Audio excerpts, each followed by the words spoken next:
Happy Saturday, everyone. My God, it feels like it's been a while since I've been here, and we got a big weekend ahead of us starting right now. Holy crap. Big podcast to catch up on everything that I missed this week because I have not been live for a podcast since last Saturday. And the last time we were live at all was on Sunday for the watch along. So it's been a while. So we got a lot of stuff to catch up on. I wasn't even here on Monday for a Raw review. So we have to talk about Brock Lesnar and everything we saw on Monday, everything we saw on Wednesday, everything we saw last night. Plus, we have two big shows this weekend. One of them is tonight in just a couple of hours, about 3 hours from now, exactly 3 hours from now. Saturday night's main event goes live, and we may well be podcasting all the way up until SNME goes live. And guess what? We're going to be here to watch that too. I'll explain in a minute. Also, tomorrow is Double or Nothing, and we're going to be here to watch and review that. And since I wasn't here on Monday for a Raw review, I'll make that up this week by being here this Monday for a Raw review. So you've got 3 straight days of me, including a doubleheader tonight. You're going to get me for the next at least 6 hours, as we're going to be here podcasting for about 3 of them. Then we're going to watch Saturday night's main event, and then we're going to review it. So lots going on. Happy Saturday. Hope you guys are having a great day, and I hope you guys are having a great week. I'm very sorry for my absence this week. I had a very busy week. Lots of stuff going on at work.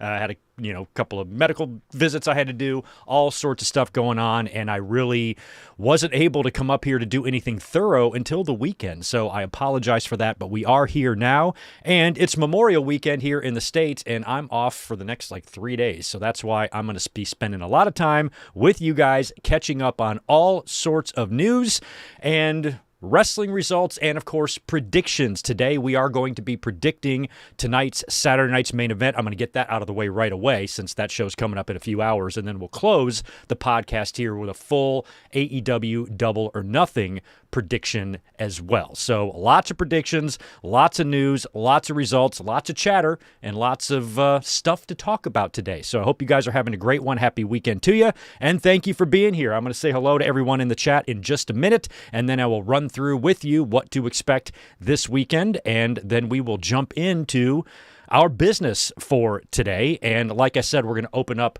with those Saturday night's main event predictions, but not before I talk about the man on the screen here, Owen Hart, which you see here. I will mention why he is visible in just a moment. But before we do that, let me just say hi to those of you who are here hanging out in the chat already. Thank you so much for being here. Garrett Osborne, Melissa Hernandez is here. Good to see Ryan Adams and Jim K. We've got Gilbert, Arbalo, Aaron Hanrahan. Good to see you. Thank you for those tweets earlier today, my friend. Chaz Medeiros is in the house. Big Funds HC, Rodrigo, William Cullen, handsome Steve Jacobson. That makes 2 of us. Angie is in the house. Good to see you, girl. We also have David Brown, Intimidator, Spencer Dunnings. It's Robert, Trey, Coco, Ricky Zalvadar. We have K-Dog's Kennel. What up, bro? Good to see you in here, man. Thanks for being a member of 45 months. Jesus Christ. Hey, Greg, hope you are well. I hope you don't mind. I did a celebratory video where I thanked a few people and included your channel as a thank you. Of course I don't mind. I will check that out. Thank you so much for that. I'll give that a look as soon as I can, bro. Appreciate that a lot. Ben Espinoza is here. Welcome to the family, Aaron. Thanks for joining up, becoming a member. I am going to be updating those tiers. I promise you guys. I'm not lying about that. Titanium Titan is in the house as well. Clofix C. Anybody else chiming in saying hello? Good to see you. I'll be getting back to super chats and hellos in the chat as we go through the podcast here. But there is lots to get into, and I want to make sure we're done before Saturday night's main event goes live in 3 hours. So lots to get into. Like I said, we're going to be doing a doubleheader today. Didn't plan this until today. Kind of scored a last-minute night off. Didn't really need to be going into work tonight, even though it is Memorial Weekend. Books are light, so I'm going to stay home, which means I'm going to be here for Saturday night's main event. So the card's kind of weak. I'm not sure what to really expect tonight, so I wasn't really concerned about missing the show. But since I'm home, I was like, well, why don't we watch it together? So as soon as we're done with this podcast, we're going to regroup, and then we are going to be back to watch Saturday night's main event and stick around and review it. I posted the link. It's already up on the channel. So as soon as we're done with this podcast, you can head over there and we will watch and review this thing together. And then tomorrow, we're going to be back at it because, of course, it's AEW Double or Nothing, and I've got a good feeling about this show. I think it's going to be pretty badass. It is a sellout in New York, 14,000 people I think they have on hand for this. Big main event, hair versus title, 9 matches on the card, and we're going to be here to watch and review all of it tomorrow evening, 8 Eastern, 5 Pacific for Double or Nothing. So make sure you join us tomorrow evening, and the link to that is also on the page ready for you as well. So that's what you got ahead of you for the next 2 days. And like I said, we will be here Monday as well for a Raw review. So now we got that out of the way. Let's talk about, well, actually, I should also mention that 1 week from tomorrow is Clash in Italy, and that is a morning show. So well, that's one more scheduling piece of info I wanted to give you. So 1 week from tomorrow, that's when Clash in Italy happens. For me here on the West Coast, it airs at 11 o'clock in the morning. So I'm not going to do a watch along for that. We're going to review it. So next week, we're going to do a Clash in Italy review. I will have that link for you by tomorrow. So keep a look on the channel for that.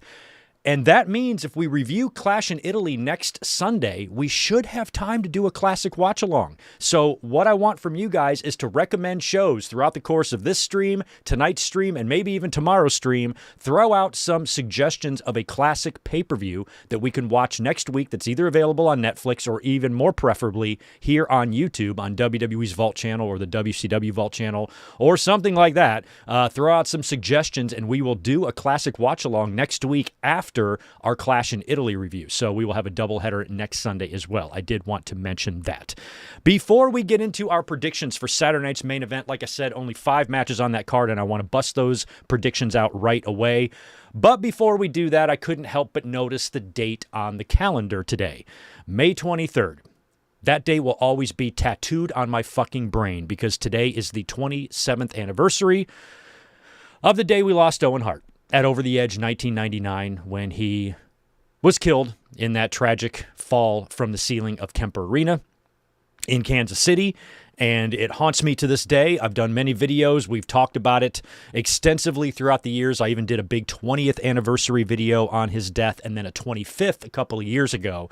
And the 25th anniversary video that I did, I think, was really kind of like my final long-form discussion about Owen, where we went through his entire career, his ups and downs, and, of course, all of the circumstances surrounding his death and the heartbreak and the tragedy that, you know, quite frankly, after 27 years, I'm still not over. Every year on this date, I mention this every time. You guys have known, who have followed me and listened to me over the years, how important the Hart family was to me as a wrestling fan and how much I loved Owen Hart. And, of course, I told the story of how I watched him die, you know, on pay-per-view with my friends in my apartment, and, you know, how everything would just felt so good. WWE was just crushing it. The ratings were just on fire. WCW was getting their asses kicked. And even though 1999 didn't have the greatest pay-per-views, I went to 3 pay-per-views that year: WrestleMania, King of the Ring, and Unforgiven. And they didn't really have strong pay-per-views that year, but the numbers they were doing on television and as white hot as the product was, that was like them at their peak. So I remember the way Over the Edge started, and we're just having a good time. You know, the positive vibes are just flowing. You know, we know we're going to be in for a pretty good pay-per-view. It even started out pretty good, and then once you hear Jim Ross kind of shuffling and mumbling and his words a little bit, and his voice is a little choppy, we got big problems out here. And I'm still in shock. You know, it's just still so surreal that something like that happened. And every year that goes by, I just wonder, like, just what if this would have been different, that would have been different, what the business would look like if Owen was still here today. And 27 years, man. I was 22 years old when he died. And it was our tradition to have a little group party with a minimum of 3 friends. Sometimes it would balloon into more. And I remember we had some strays. We had some randos in the house that night with me and my 2 buddies who always watched the shows with me. And then my friend Daniel had a couple of friends that he invited over. And I think one of them was like an EMT or something like that. And when he was listening to what they were saying about Owen and the external heart massage and stuff, he's like, oh shit, this is really, really bad. And I remember the first 15, 20 minutes, maybe even 30 minutes, you're just thinking, Owen is really, really, really hurt. I hope he can wrestle again. And then Jim Ross, after the next match, is on camera telling us that Owen Hart has died.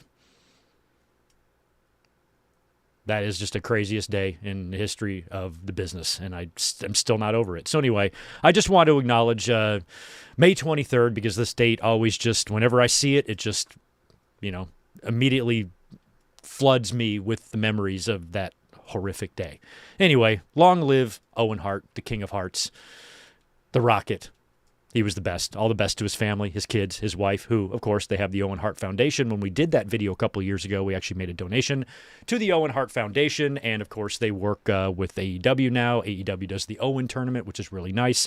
So the memory of Owen Hart still lives on, and I think that's really what's important. So rest in peace to the late, great Owen Hart. Miss him every single day.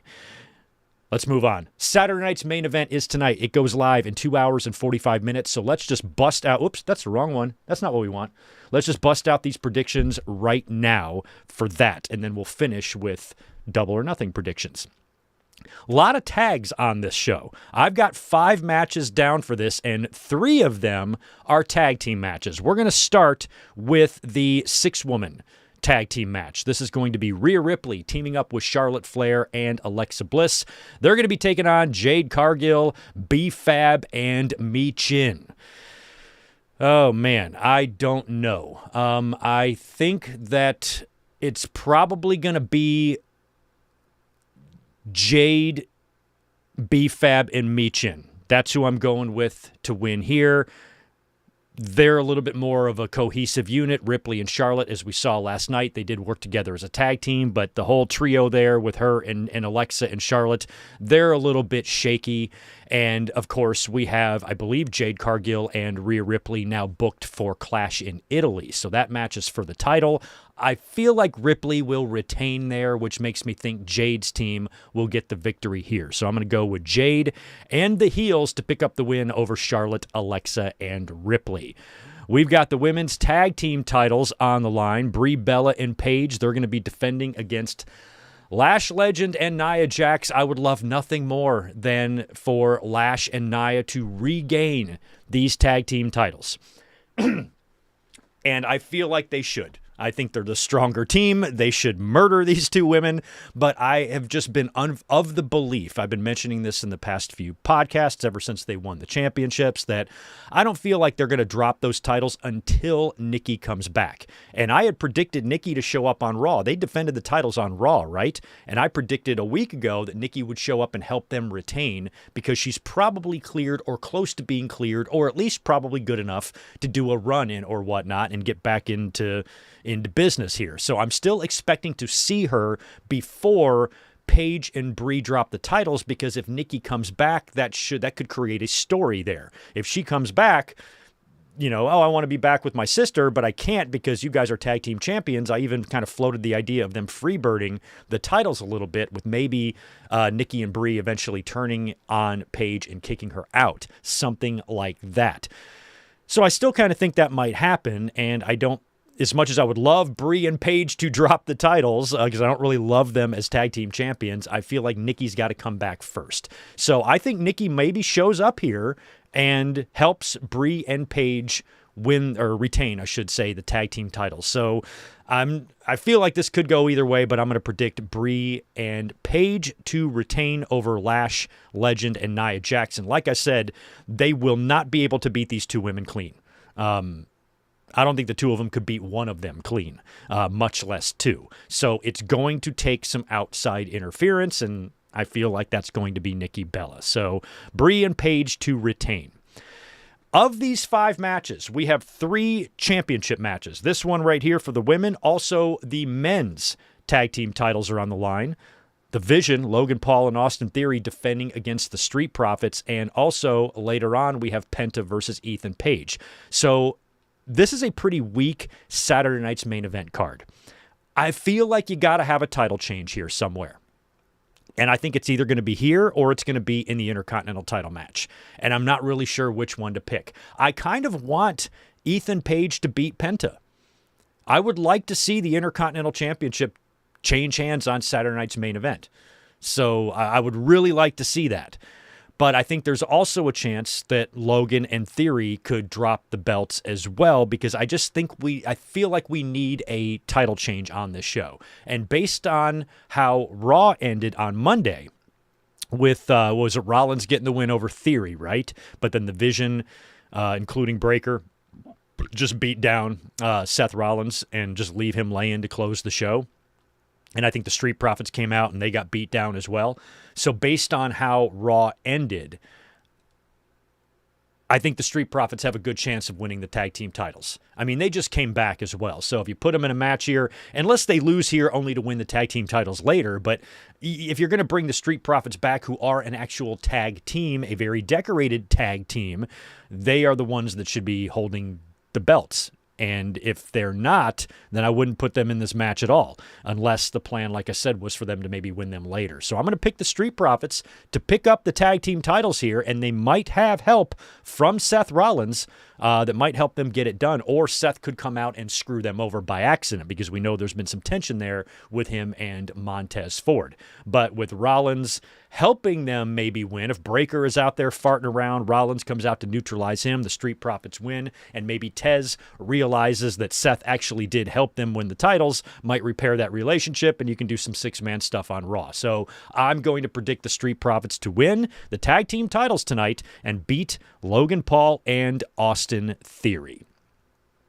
We have Becky Lynch taking on Sol Ruca. WWE, they just don't have their shit together. They announced this, I think, originally as maybe a non-title match, then changed it to an Intercontinental title match, and then changed it back to a non-title match. So they have never known what they want to do with this.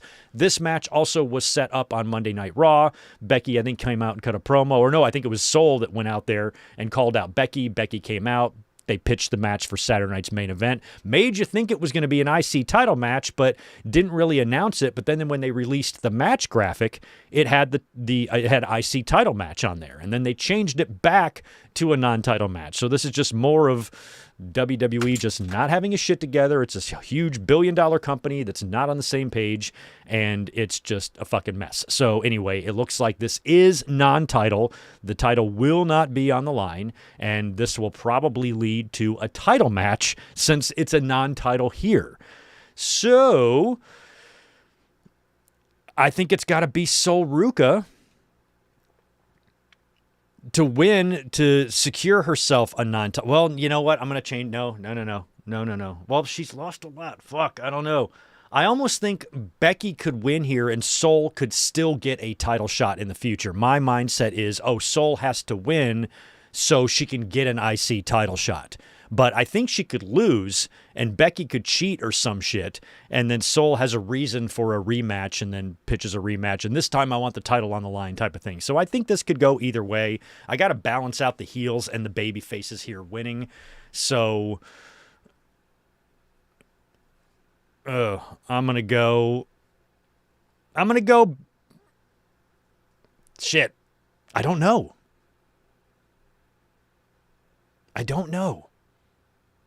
I think I'll go Sol Ruca to win. Because I actually don't think Sol Ruca necessarily needs to win the Intercontinental title. I think, she just got brought up to the main roster. So if you just bring her up with a call up and then immediately belt her, I don't know. I feel like you can take your time a little bit. So maybe, Becky's just going to, work with Sol, first quick little program to get her feet wet, but there's not necessarily going to be a title change because Becky's already held this title, 3 times, the Intercontinental title. So she can't just keep dropping it to people to win it back. So, I think I'm going to go Sol Ruca to win, and then when the title is on the line, I think Becky will retain and continue her run. I don't think I want Sol Ruca to be the person to dethrone Becky. I like Sol Ruca a lot. She's probably one of my favorite women in the whole entire WWE, all three rosters, but I'm not feeling it. But I could totally see WWE putting the title on her. Yeah, I'm going to go Sol Ruca to win, beat Becky Lynch. And then I think Becky would then have to give her a rematch, put the title on the line, and maybe retain. That's my guess. Who do you think Becky drops the title to? It could very well be Sol, but if it's not going to be Sol Ruca, who will eventually take the belt off of Becky? Do they wait all the way until SummerSlam to do that? Or are they going to do it here in the Sol Ruca program? I don't know, but I'm going to pick Sol to at least win this one because it's non-title. And in what might be the main event, no idea, Penta is defending the Intercontinental Championship against Ethan Page. I would actually like to see Ethan Page win the title here. That's why I think it's either going to be him beating Penta or the Street Profits beating Logan in Theory. I don't know if we're going to see two title changes. I feel like it's going to be one or the other. Of the three title matches on the show, I feel like one title change will happen. And I've already picked the Street Profits to beat Logan Paul and Austin Theory, so Penta, I guess he will retain over Ethan Page. I'm going to predict him to retain, but I'm going to be pleasantly surprised if I'm wrong by that. The Intercontinental Championship has only changed hands one time on Saturday Night's Main Event, and it was kind of on a fluke. It wasn't even your standard Saturday Night's Main Event. It was when they brought it back about a year or so later in 1992. I think it ran more on prime time. The old days, the old logo and the song and the setup, that was all different now. And it was when Bret Hart had just won the title and when Davey had just won the Intercontinental title, beating him at SummerSlam. So Bret Hart that night, I think, defended his newly won Winged Eagle title that he beat Ric Flair for and defeated Papa Shango. And Davey put the Intercontinental title on the line against Shawn Michaels and lost to him. And I remember being so blown away. It reminded me of Ricky the Dragon Steamboat. It's like the same thing. Ricky Steamboat and British Bulldog had these two humongously legendary Intercontinental Championship wins in a stadium in front of 80 to 90,000 people respectively, beating legends like Macho Man Randy Savage and Bret the Hitman Hart, and then immediately turn around and lose the title. I'm actually curious, if we look it up in the history books, who held the title longer, Ricky or Davey? I feel like both guys held it for about 40 days, maybe a little bit more, something like that, whatever it was, and dropped the title. So that's the only time we've seen an Intercontinental Championship title change on Saturday Night's Main Event in its entire history. So it would be nice to see Ethan Page. I think this would be a perfect show for him to win the Intercontinental title on. Do it on a Saturday Night's Main Event. You get a little bit bigger stage, possibly even the main event, where if it was a pay-per-view, this might be a show opener, or they might put 9 other guys in a, IC multi-man or something. This is a nice one-on-one match for the IC title on a special Saturday Night's Main Event. I would do a title change here. I would. I'm hoping Ethan Page wins the title, but I'm going to pick Penta. I'm going to pick Penta to retain, but I really want to be wrong. I'm going to pick Penta to retain because I know there's a lot of other guys involved in the IC title picture, Javon and Rusev and all that stuff. So there might be a lot of nonsense and interference happening and whatnot. So if that happens, then, I could see Penta retaining. So I'm going to pick him to retain, but I'm hoping to be wrong. I kind of want Ethan Page to win the IC title. Why not? Why not? Anyway, there you go. Saturday Night's Main Event predictions. I am not, honestly, I'm actually not confident about any of those picks. Maybe the 6 woman, I feel pretty confident about Jade and company, and maybe even Bree and Paige, because I think we're waiting for Nikki to come back before those two ever drop the belts. But the other ones, the other 3 matches, they really could go either way. We could see Logan in Theory retain, could see Ethan Page win the title, and we could see Becky beat Sol, and I've predicted all those matches, to go the opposite way. So we will see, and we will see together because we're going to be watching it together. So there you go. Saturday Night's Main Event predictions done.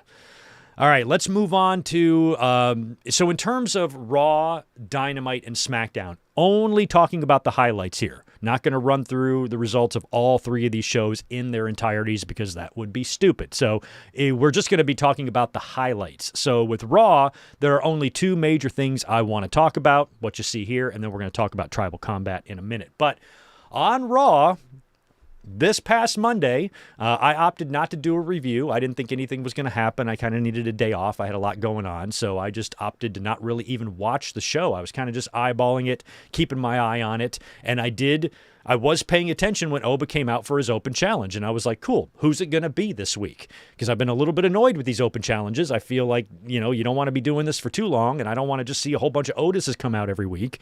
So at some point, something's got to happen, right? But I'm not expecting anything to happen here. I just felt like Oba's going to come out, and somebody's going to answer the challenge. He will murder that someone, and we'll go on with our business, right? So Oba comes out for the Oba Femi Open Challenge. He comes out, he does the strut, he gets in the ring, he does his awesome pose in the lights, and then this person comes in the ring from behind and attacks Oba. Lights come on, and it's Brock Lesnar. Brock Lesnar is back. Attacks Oba, picks him up, and I think hits him with 3 F5s? Rips his pants again. Brock is always ripping his britches. I don't know why he's doing that, but he keeps ripping his jeans. His big fucking ass is hanging out. Production did a great job of hiding that. But he attacks Oba and lays him out with 3 F5s. Brock is back. One of the things I said after WrestleMania, and I had been saying, because that was such a perfect retirement, it was such a perfect Brock thing to do, and I have been saying all along that I am perfectly satisfied and I've gotten the closure I need as a fan with Brock Lesnar. I thought that symbolic little retirement at WrestleMania was all I needed. And I said, the only way I would be okay with Brock Lesnar coming back in any way is only if he gets retired at SummerSlam and loses again to Oba Femi. I don't know how many times I said that. I'm like, I don't want Brock coming back. I don't want this to be, some sort of a fake out where he's going to come back and win the title again. I said the only way I would accept him returning is if he faces Oba again and he gets retired at SummerSlam, because there were reports early on in the beginning of the year that we talked about on this podcast that were saying that Brock Lesnar plans on retiring in 2026. SummerSlam is in Minnesota, where, he is from, and he has a lot of ties to Minnesota. That seemed like it could be a really likely finishing spot for Brock Lesnar. At the time, it was Gunther who was on our radar here. Gunther's been retiring everybody. It's probably going to be Brock and Gunther at SummerSlam.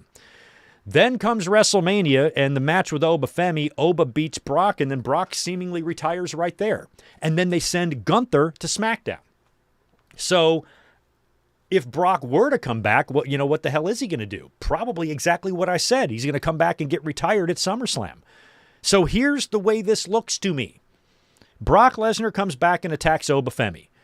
They have a contract ready that's probably going to be signed this Monday, because after the attack, I think it was Pierce went to find Paul Heyman and was like, what the fuck is that about? And Heyman had a contract for Clash in Italy. Clash in Italy's card is crazy strong. It's probably only going to be 5 matches, but 5 strong-ass matches. So Heyman has a contract for Oba Femi to face Brock Lesnar at Clash in Italy. I'm under the assumption, I think we all are, that will be signed on Monday Night's Raw. So what that tells me is that we are getting a trilogy. And the plan, the original reports that we had heard in the beginning of the year of Brock Lesnar potentially retiring at SummerSlam is probably accurate. So what I think is going to happen is that in Clash in Italy, or at Clash in Italy, Brock Lesnar beats Oba Femi. I'm hoping that they protect Oba. I don't care if Brock beats. No, he shouldn't lose. Shut up. I don't want to hear any of that shit. It's not the matter of beating Oba that's really going to bother me, provided they protect him a little bit. Brock doesn't have to full-blown cheat or anything, but I need at least a low blow. I need a ref bump. I need Oba to have Brock pinned with no referee, and then Brock recovers to beat Oba Femi. Then, because Oba feels wrongfully beaten, screwed, if you will, he then demands a final match between Brock Lesnar, and this time Brock's career will be on the line. So what I think the reason they did what they did at WrestleMania with Brock taking off his gloves and shit is because Oba Femi is going to be the one to retire him, not Gunther. So if Brock wouldn't have done that at WrestleMania, like hypothetically, like Oba just beat him and that was it, and then they have another match at Clash in Italy and Brock beats Oba, Oba wouldn't really have a reason to demand Brock Lesnar's career be put on the line. Brock doing what he did at WrestleMania puts it out there. It puts it out there. Now Oba has motivation to challenge for that specific stipulation. You see what I mean? That's why I think they did this now. Now it's starting to all click with me anyway. I'm like, oh, okay. Now it's starting to make sense. Maybe the whole fake retirement at WrestleMania was just to put that out into the air. Because if he's not facing Gunther, why would Oba Femi want his career on the line? Now, he's not the retire guy. That's Gunther. But Gunther's not going to be working with Brock. There has to be a reason for Oba to want that specific stipulation. And with Brock retiring at WrestleMania and then coming back to get a bullshit cheap victory over Oba at Clash in Italy, Oba now has the motivation to say, one more time, big man, me and you, SummerSlam. And if I beat you, you are gone for real this time. You teased us. You acted like you were leaving. Now let's put it in writing. If you can't beat me, then you go bye-bye. And that's what I think they're going to do. So unfortunately, that's going to mean the fans are going to have to suck it up and watch Oba Femi lose in Italy. You can do it. It's going to be okay. I promise. I promise. I promise. Get on your phone, local dispensary. Go down there, pick something up. Just chill. It's going to be okay. And I'm going to be more concerned with how the match is booked more than who exactly wins. Because in order for us to get that match at SummerSlam, Brock has to win. Because if Oba beats him again, I suppose you could have Oba sweep him.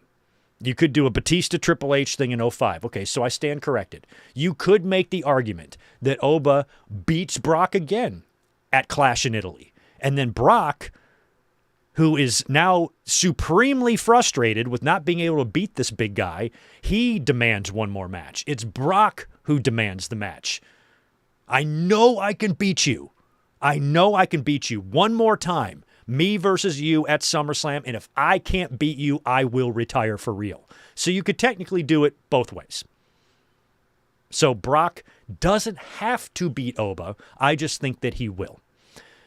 You could do it the other way and have Oba sweep him. And that would be one hell of a way, like I said, to really launch Oba as the guy who not only beat Brock and made us think he was retired, but beat him 3 times into retirement. Beat him once, Brock retired. Beat him in Italy. This time Brock wants to retire, but he wants one more shot, and he wants to do it on his home turf, Minnesota. And then if he can't do it, I'll put it in writing that I will retire. So either way, regardless of the outcome here at Clash in Italy, which we'll do our predictions next week on the podcast, 1 week from today, regardless of the outcome of that match, I think this has to result in a retirement match at SummerSlam in Minnesota. So I suppose I actually can, because I was going to just reject it on principle because I know how the fans are. Fans are going to not be able to take, a Brock Lesnar victory. They're going to think it's a bad booking decision. And it's a blah, blah, blah. And they're going to overthink it and all that stuff. And I'm like, just stop with this. It's not going to matter at all, especially if Brock gets retired at SummerSlam. But, the more I think about it, they may actually have a point to where if Brock is leaving anyway, why would he need one more win on the way? Why would he need a win over Oba at this point?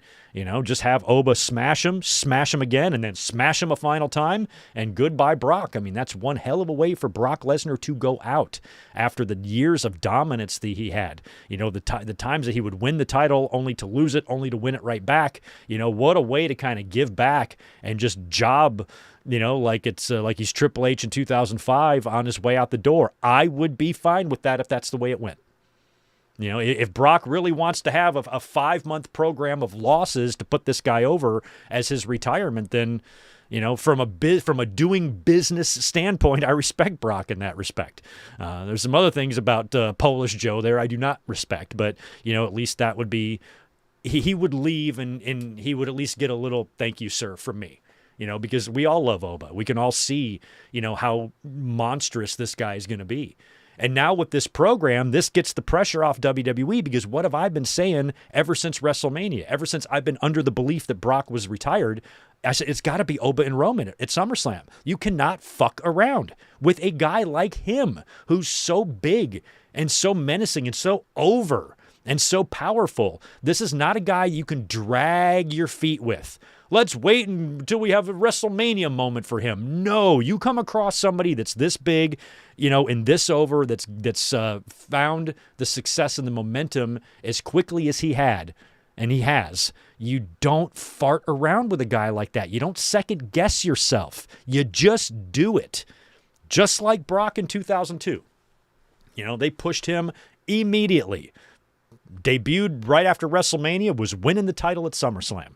And that was the same type of stuff I see here in Obafemi. And I was like, he's got to face Roman and beat him at SummerSlam. You cannot wait until Saudi Arabia. You can't. You have to do it now. Well, now you don't have to, because he's going to be working with Brock all summer.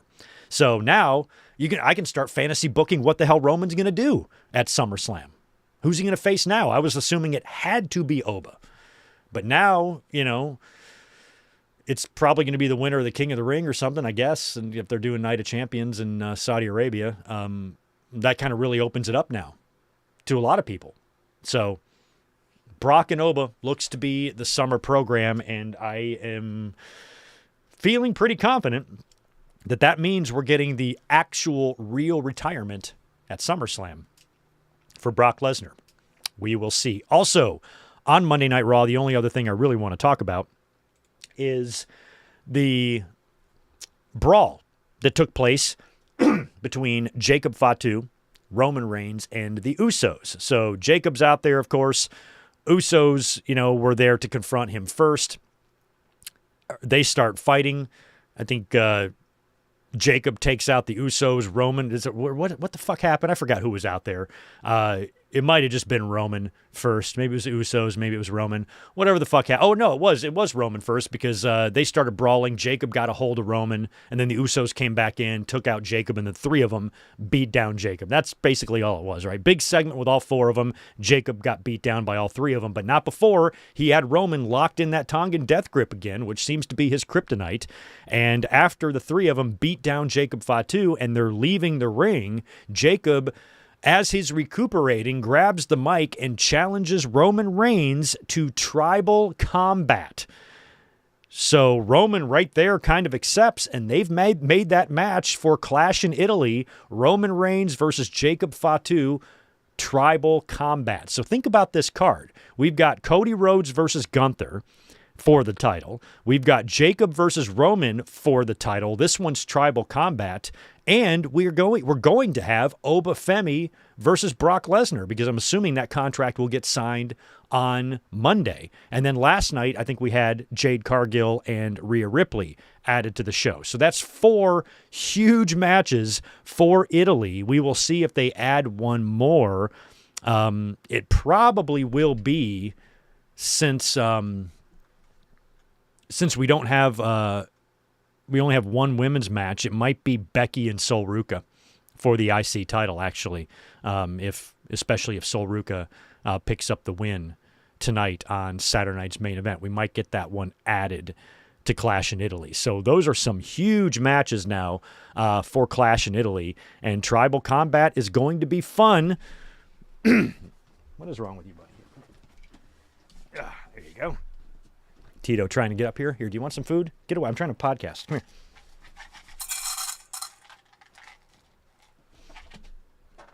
Will you get away from me? It's so funny. So, yeah, Tribal Combat and Brock and Oba look to both be added to Clash in Italy, and that card is pretty damn stacked, especially when you compare it to tonight's maybe not so stacked Saturday night's main event. So anyway, that's all I really wanted to discuss about Raw. We talked about the Rollins and Theory match as well, and how that might tie into tonight's tag team title match with the Profits and the Vision. Last night on SmackDown, another one of these SmackDowns, man. Not much to it here. I'll run through some of the results. I watched probably 70% of the show. The only match that they really advertised was Tala Tonga and Nakamura. Wow. What a way to get fans to tune in. Tune in next week to watch Tala Tonga versus Shinsuke Nakamura. So we got that. Tala Tonga got the win there. After the match, the MFTs were beating down Nakamura, and Damian Priest came out to make the save. Tiffany Stratton last night had an open challenge, U.S. title open challenge. It was answered by Lash Legend. Now, that means Nia Jax is going to be out there for this. She was getting involved, but Chelsea Green, who's been trying to strike up a little partnership or friendship with Tiffany Stratton, who has been reluctant, Chelsea came out to take out Nia Jax, allowing Tiffany to roll up Lash Legend for the win and retain her United States title. So Chelsea and Tiffany, might be building an Alexa and Charlotte type of alliance here, which is just really weird that you would do the same thing with two teams on the same show. They're basically doing the same thing with Charlotte and Alexa right now. And Tiffany and Chelsea teaming up, I guess that could be interesting. I'm a big fan of them both. Also last night, a few segments later, backstage, as Chelsea Green is walking through the hallways there, she's approached by Blake Monroe. So Blake Monroe is finally on SmackDown. They were running some vignettes. So we have now come full circle. Ever since Mariah May left AEW, she is now on the main roster in WWE. And a lot of people were complaining, oh, that's how they debuted her? Well, we already knew she was coming in. They already announced that she was being called up. They ran vignettes. What do you guys need? What do you want? I didn't give a shit if that's the way she appeared on camera for the first time. What was she supposed to do? Come out and just have a match instead? Okay, but what's wrong with her debuting on camera backstage with Chelsea? Chelsea's awesome. So she shows right up. She tells Chelsea, hi, I'm Blake Monroe. And she goes, hi, I'm Chelsea, but you probably already knew that. And Chelsea just holding her hand up, and Blake won't shake it. And then she eventually just pushes her hand down and says something all cunty and walks away. So Blake Monroe is now on SmackDown. She had a little interaction with Chelsea Green. And I am completely unbothered, unoffended, and indifferent about that particular debut. I saw a lot of complaining. Oh, they debut her that way? I'm like, what? Guys, it doesn't matter, man. It's 3 hours of fucking SmackDown every week. This show's a goddamn chore to get through. Luckily, we're coming up on 2 hour SmackDown soon, but this show is so long, so awful, and so soulless and passionless and meaningless and pointless and just awful. We're caring about how Blake Monroe shows up on camera for the first time. I could give a shit. She can come out of Danhausen's box for all I care. I don't give a fuck. So anyway, she showed up and confronted Chelsea, and a lot of people had a big problem with that for some reason, which I don't get, but whatever. That's fans for you. After that, or not after that, but the next thing I want to talk about is Trick Williams. He put his United States title on the line after a little segment with Mello and Trick and Lil Yachty. They agree to a United States title match, but this does not go well for Mello because Ricky Saints is out there for all sorts of distractions, allowing Trick to hit the trick shot on Mello and retain the title. My God, Tito. Dude. You need to sit and be good. Just be good. Get all up in my business. So Saints was out there. I think he had distracted Mello off the top rope at one point, and that was enough to help Trick retain the title afterwards, backstage, Mello attacks Ricky Saints as he's being interviewed by Kathy Kelly and basically just says, "Stay the hell out my business." The opening of the show was this big, stupid promo with Ripley, Charlotte, and Alexa, and Fatal Influence. This would set up a tag team match later in the night between Ripley and Charlotte against the other two. I want to see how long I can go without knowing what the other two's names are. I have no idea. I just know JC Jane. So the other two took on Ripley and Charlotte in a tag team match, and Alexa kind of backed out of being a part of that for some reason. I can't remember. She said she's not cleared, or no, it's not her who's not cleared. That's Statlander.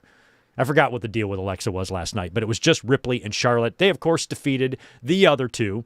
And after the match, Jade, Cargill, B-Fab, and Michin hit the ring, laid out all three women, and Jade takes out Ripley with the Jaded. So actually, based on how that segment finished last night, I think my prediction could be wrong. It could actually be the babyfaces winning based on Jade kind of standing tall there. But I still am going to stick with my pick, having Jade and crew win tonight, but Ripley retain the title when they face in Italy. That's my guess there.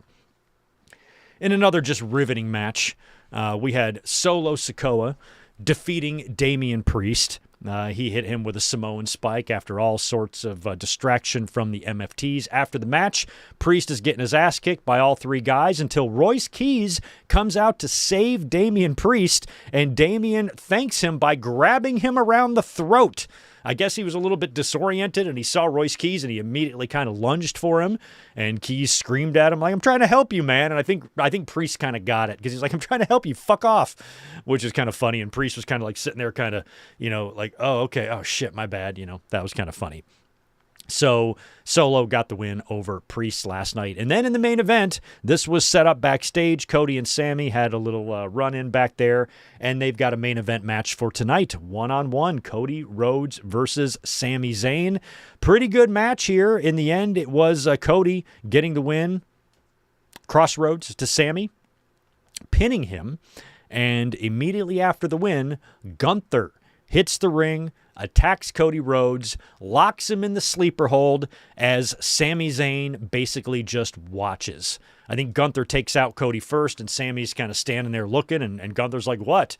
And then he puts Cody in the sleeper, and Sammy doesn't help. He just leaves, and he kind of walks down the aisle, kind of looking back. He's obviously a little bit conflicted, but he's also very frustrated. Sammy's going through a lot of personal stuff right now, and a little bit bitter after the loss, and opted not to go help Cody Rhodes, and allowed him to get choked out by Gunther. So we've got Gunther and Cody coming up in a week, of course, in Clash in Italy. And like I said, the card is looking pretty stacked for the Clash. We have, like I said, Cody Rhodes versus Gunther for what they are still calling the Undisputed Championship. All right, Tito, enough. Come here. Nope. I mean, we all love you. Say hi. Say hi. You're good. Get down. You are driving me crazy. All right, so it's Cody and Gunther, like I said, for the title. The undisputed title at Clash in Italy, but we also have the other title on the line. It is Jacob Fatu challenging Roman Reigns for the World Heavyweight title, and this will be tribal combat. So my question to you guys is, which one of these matches main events? I feel like it's got to be tribal combat, unless we see a title change. Like if one of these titles is going to change hands, that is the match that should be the main event. I cannot see both world titles changing hands at Clash in Italy. I kind of feel like at this point, Cody and Roman will both retain, but we don't really know yet. We'll have to wait and see on that. We will have predictions for Clash in Italy next week. In addition to those two matches, like I said, Rhea Ripley will be defending against Jade Cargill, and Brock Lesnar is likely going to be facing Obafemi, as Paul Heyman had a contract already, and I'm assuming that contract will be signed by Obafemi on Monday's Raw, which leaves us 4 matches there. They could add one more, or they could reveal Danhausen's experiment. Danhausen is doing some sort of a science experiment, and he's creating some sort of a Frankenstein monster. And we're going to talk in a minute about who that monster could possibly be as we now transition into some wrestling news. So I wanted to get Saturday night's main event, Raw and SmackDown, out of the way before we dove into our news, because we've got a lot of wrestling news to get into, and the first one is kind of big. We learned of this on Wednesday that Ludwig Kaiser was arrested for battery. And when we first saw this headline, it was a little bit alarming because holy shit, the timing. Could the timing be worse on this? Ludwig Kaiser is smack dab in the middle of one of the hottest programs in the history of Mexican wrestling right now, with El Grande Americano and OG El Grande, and they got a big match coming up in about a week, mask versus mask, that's going to blow off this whole thing. And when this news came out, it immediately made you worried that maybe this whole thing is just going to have to be over now and this match can't even take place. Luckily, we've learned some details, and I think everything's going to probably be okay here based on what we have learned about this. First of all, Ludwig wasn't arrested for battery on Wednesday. Like, he didn't commit the battery on Wednesday. This is when he turned himself in. This was an incident that happened all the way back, I believe, April 13th. Is it April 13th or 23rd?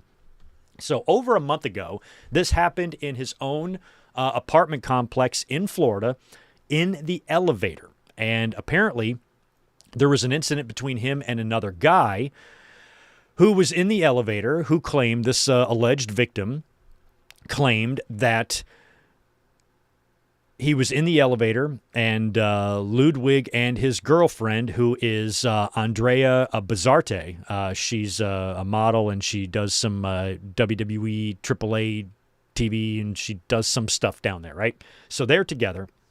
And apparently they were in the elevator with this guy and they were being intimate, very intimate, maybe aggressively kissing or whatever. And the victim claims as he was leaving, he requested that they both please have some manners. And then he claims that he was attacked by Ludwig Kaiser. So he, I guess, filed charges on him. Ludwig became aware of the warrant just a few days ago on the 19th and immediately turned himself in and was released on $1,000 bond. He's maintaining his innocence through this, and there have been some conflicting reports. You know, there's one report, you know, take it with a grain of salt, that claims that the alleged victim was kind of being rude to Ludwig and Andrea and threatened to call ICE on his girlfriend, and that's what set Ludwig off and, you know, maybe smacked him around or whatever. It didn't sound like it was a huge fist fight or a brawl. I think it was more of a smack or two or a shove or nothing overly violent. And there's just a little bit of a scuffle there. So I feel like the truth is probably somewhere in the middle. I don't think that you know, it was some, you know, nice little man who was just offended by all the kissing and politely asked if they could have some manners, and then Ludwig just flew off the rails and attacked him. Hey, if you're making out with a hottie like Andrea Bazarte, you're not going to be too distracted with what somebody else is saying to you. I think you're going to have other things motivating you at that time. So you're going to have to say something, I would assume, pretty shitty to pull someone off of the lips of someone as beautiful as her. You know what I mean? So if he did say something shitty, like, you know, he's some asshole, I'm going to call ICE on you, I'd fucking smack the dude in the mouth too. So once we learned of exactly what this was, you know, this was not a domestic situation. This wasn't Ludwig just beating the shit out of some innocent guy for no reason situation. This seems like an altercation that happened in an elevator, words exchanged, maybe a shove, maybe a slap, whatever, but it doesn't sound like there's going to be major consequences for this. And I hope that there's not. You know, this doesn't sound like that bad of a thing. Not good, don't get me wrong. Anytime you are arrested, that is not good, especially if you're a wrestler or an athlete or anything like that. But, you know, we've got a couple of Usos on the roster there with multiple DUIs. Liv Morgan was pulled over for weed in the car. Over in AEW, Dax Harwood pulled out or Cash Wheeler pulled out a Glock or some shit on somebody on the road. And, you know, those are all situations that were unfortunate. Mistakes were made.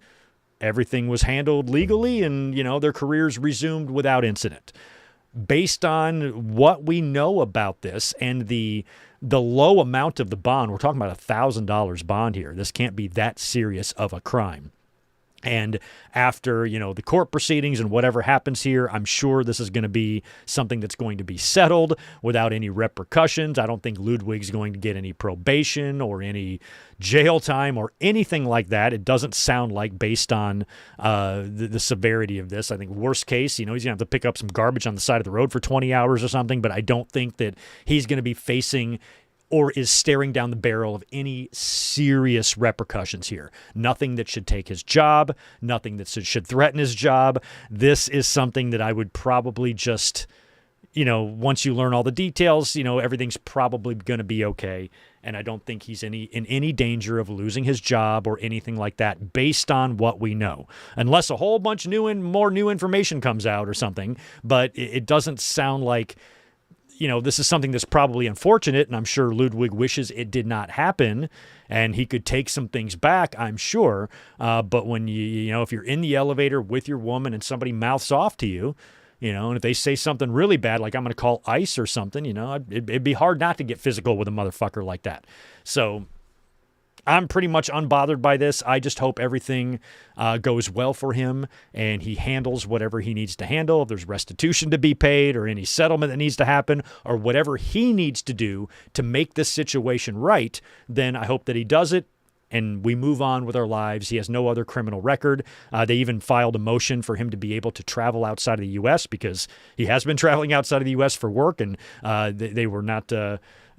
nothing was rejected there, so it sounds like everything's going to be fine. This is just an unfortunate situation. And as a matter of fact, last night, AAA held their Serenata for El Grande Americano that originally was reported to be canceled, but they went ahead with it anyway, and there's footage of him being there. Extremely emotional. I mean, he is a huge babyface. And it's just crazy how over he is down there as a babyface, especially since he was a fill-in when Gable got injured, and Gable is such a massive heel, and then they try to reverse it here in the States where Gable's the face and he's the heel. So I'm really happy that it doesn't look like this amazing angle, this great program that's going to culminate in this awesome match in a week, looks to be in jeopardy. Everything's going to be going on as planned there, and they were able to still held their Serenata for El Grande last night. So, unfortunate situation, but it's one of those things when you just read the facts, or at least read what we know of the case so far, this doesn't really look like that big of a deal. This is something that could probably happen to any of us. Like maybe not, we're all not making out with models in hotel rooms, but I'm just saying, you could easily be in a hotel with somebody or in an elevator with somebody with some fucking asshole who mouths off at you, and, maybe your temper gets the best of you and you smack them upside the head or something. It doesn't mean you're a violent criminal or anything like that. And like I said, if Ludwig, just lunged at some innocent guy, that's one thing, but I would like to think that if you're making out in an elevator with someone as hot as his girlfriend is, the last thing on your mind is lunging and attacking innocent men. I'm going to be lunging and attacking her. You know what I'm saying? So I think it's all hopefully is going to turn out to be a big nothing burger, and everything is going to be all well in Ludwig Kaiserland, because there's no way that very, very toned, hairless body of his would survive long in prison. So I think he's going to be just fine, and hopefully it won't affect who WWE and AAA plans on putting over next week. I mean, it's got to be him, right? I mean, he's the babyface in this situation. I feel like it's going to be Gable that's going to get the mask off, but you don't know if maybe this situation changes how WWE needs to book that. But like I said, this is one of those things. If Jey Uso is getting DUIs and then WWE is releasing statements saying, "Oh, it's up to our wrestlers to handle their own legal shit," it's up to them to do all this. Like whatever that shit was that they released on Jey when he had that problem. If he's getting DUIs and then winning world titles, I think Ludwig Kaiser was allowed to smack a dude in an elevator and not have any repercussions. That's my opinion on that. So anyway, that's the latest on Ludwig Kaiser, and I can't wait to talk about that mask versus mask match next week. Here's some fun news. We talked about this last week on the podcast, or whenever the last time we did a podcast, but there have been talks that AEW was interested in Mick Foley. Well, they have signed Mick Foley. Mick Foley is officially signed on with All Elite Wrestling, and he is going to be a part of their pay-per-view pre-show panels going forward. And as a matter of fact, tomorrow, he's going to be hosting the Double or Nothing 0 Hour with Renee Paquette. And it only mentions the two of them, which makes me worried for RJ City because I don't want him to go anywhere. I don't need Jeff Jarrett or Paul White or any of the other people that are on there, but I really like Renee and RJ. So I hope Mick Foley's signing doesn't kick RJ to the curb. They already canceled AEW, which I thought was the best show they had. And RJ never even got the fucking match graphic, or not the match graphic, but the All Elite graphic. Never even got one, despite being with the company forever. So I'm hoping that this isn't a bad sign for RJ because I like RJ City a lot, but really happy for Mick Foley because, you know, he's been very vocal about, you know, when his WWE Legends contract comes up, he is not re-signing with them. He is grossed out by the company, as many, you know, kind-hearted people are in this world, and their political, you know, ties to this fucking awful administration, and Foley's grossed out by it. So he's going to be a free agent, and his Legends deal is up. He made it clear to them he's not re-signing, and now he's with AEW. And when we talked about this last week, I said, great, come to AEW. I'm sure they would love to have you, but in terms of what I would need from Mick Foley as a fan, I don't need anything more from him other than being a guest on these or hosting these pre-show panels or maybe sitting in on commentary here and there. But in terms of being like in a storyline or an angle or, God forbid, a match, I don't want to see that, you know? And I've really been surprised by some of the online comments and thoughts about Foley and AEW, and there have been a lot of people who are saying things like, I'm really intrigued about a potential final match for Mick Foley and AEW. And a lot of people who I would expect to not want to see that are actually saying like, oh, that might be interesting. No, man, he can die. I don't need Mick Foley in a match. He is very old. He really struggles physically to walk. All the years of abuse he put his body through. I can understand his need to maybe have some closure or whatever. And if his doctors are okay with it, then I'm not going to fucking stand in his way. But it's just something that I hope doesn't happen. I don't think Mick Foley needs to try to have another match. There was talk, a couple years ago where he was maybe thinking about having one more, death match, but then he realized, physically that that's not going to be possible. Even way back, 14 years ago now, he was supposed to, or maybe last 13, 12, whatever it was, he was supposed to work a program with Dean Ambrose, right? And then that kind of fell through because Mick Foley just physically can't really do it. And when I met Mick Foley the last time in person a couple years ago, I mean, he was walking really slow and kind of hunched over, and I just worry about him physically. And I know he's worked on his health and he's worked on his physical, fitness here and there. I know he's done a little bit of DDP yoga. His weight has always fluctuated over the years. Sometimes he's thin, sometimes he's heavier, so he can get himself in match shape when he needs to. It's just at this stage of his life and career, I mean, come on. If they want to have him get a little bit physical or have a heel knock him on his ass or something like that, I can live with that. But I do not want to see Foley falling off shit through tables. I just don't. If it's something that he needs for his own personal closure and his doctors have given him their blessing, then I'm not going to complain too much about it. But if I have any say in this at all, or if Mick Foley's listening and he's wondering what fans of his think of this, fans of you, Mick Foley, just want you to be safe and okay. You gave us decades, a lifetime of memories of crazy matches, of things that we will never forget. We don't need you to give us any more. I'd rather have you have your health.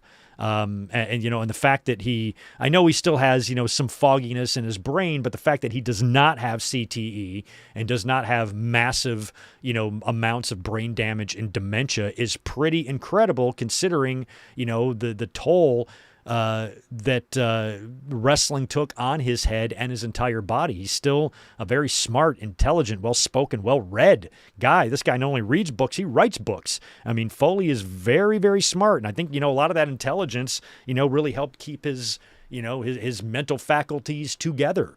So I just, as someone who loves Mick Foley with every square inch of my beating heart, I don't need to see him hurt himself anymore.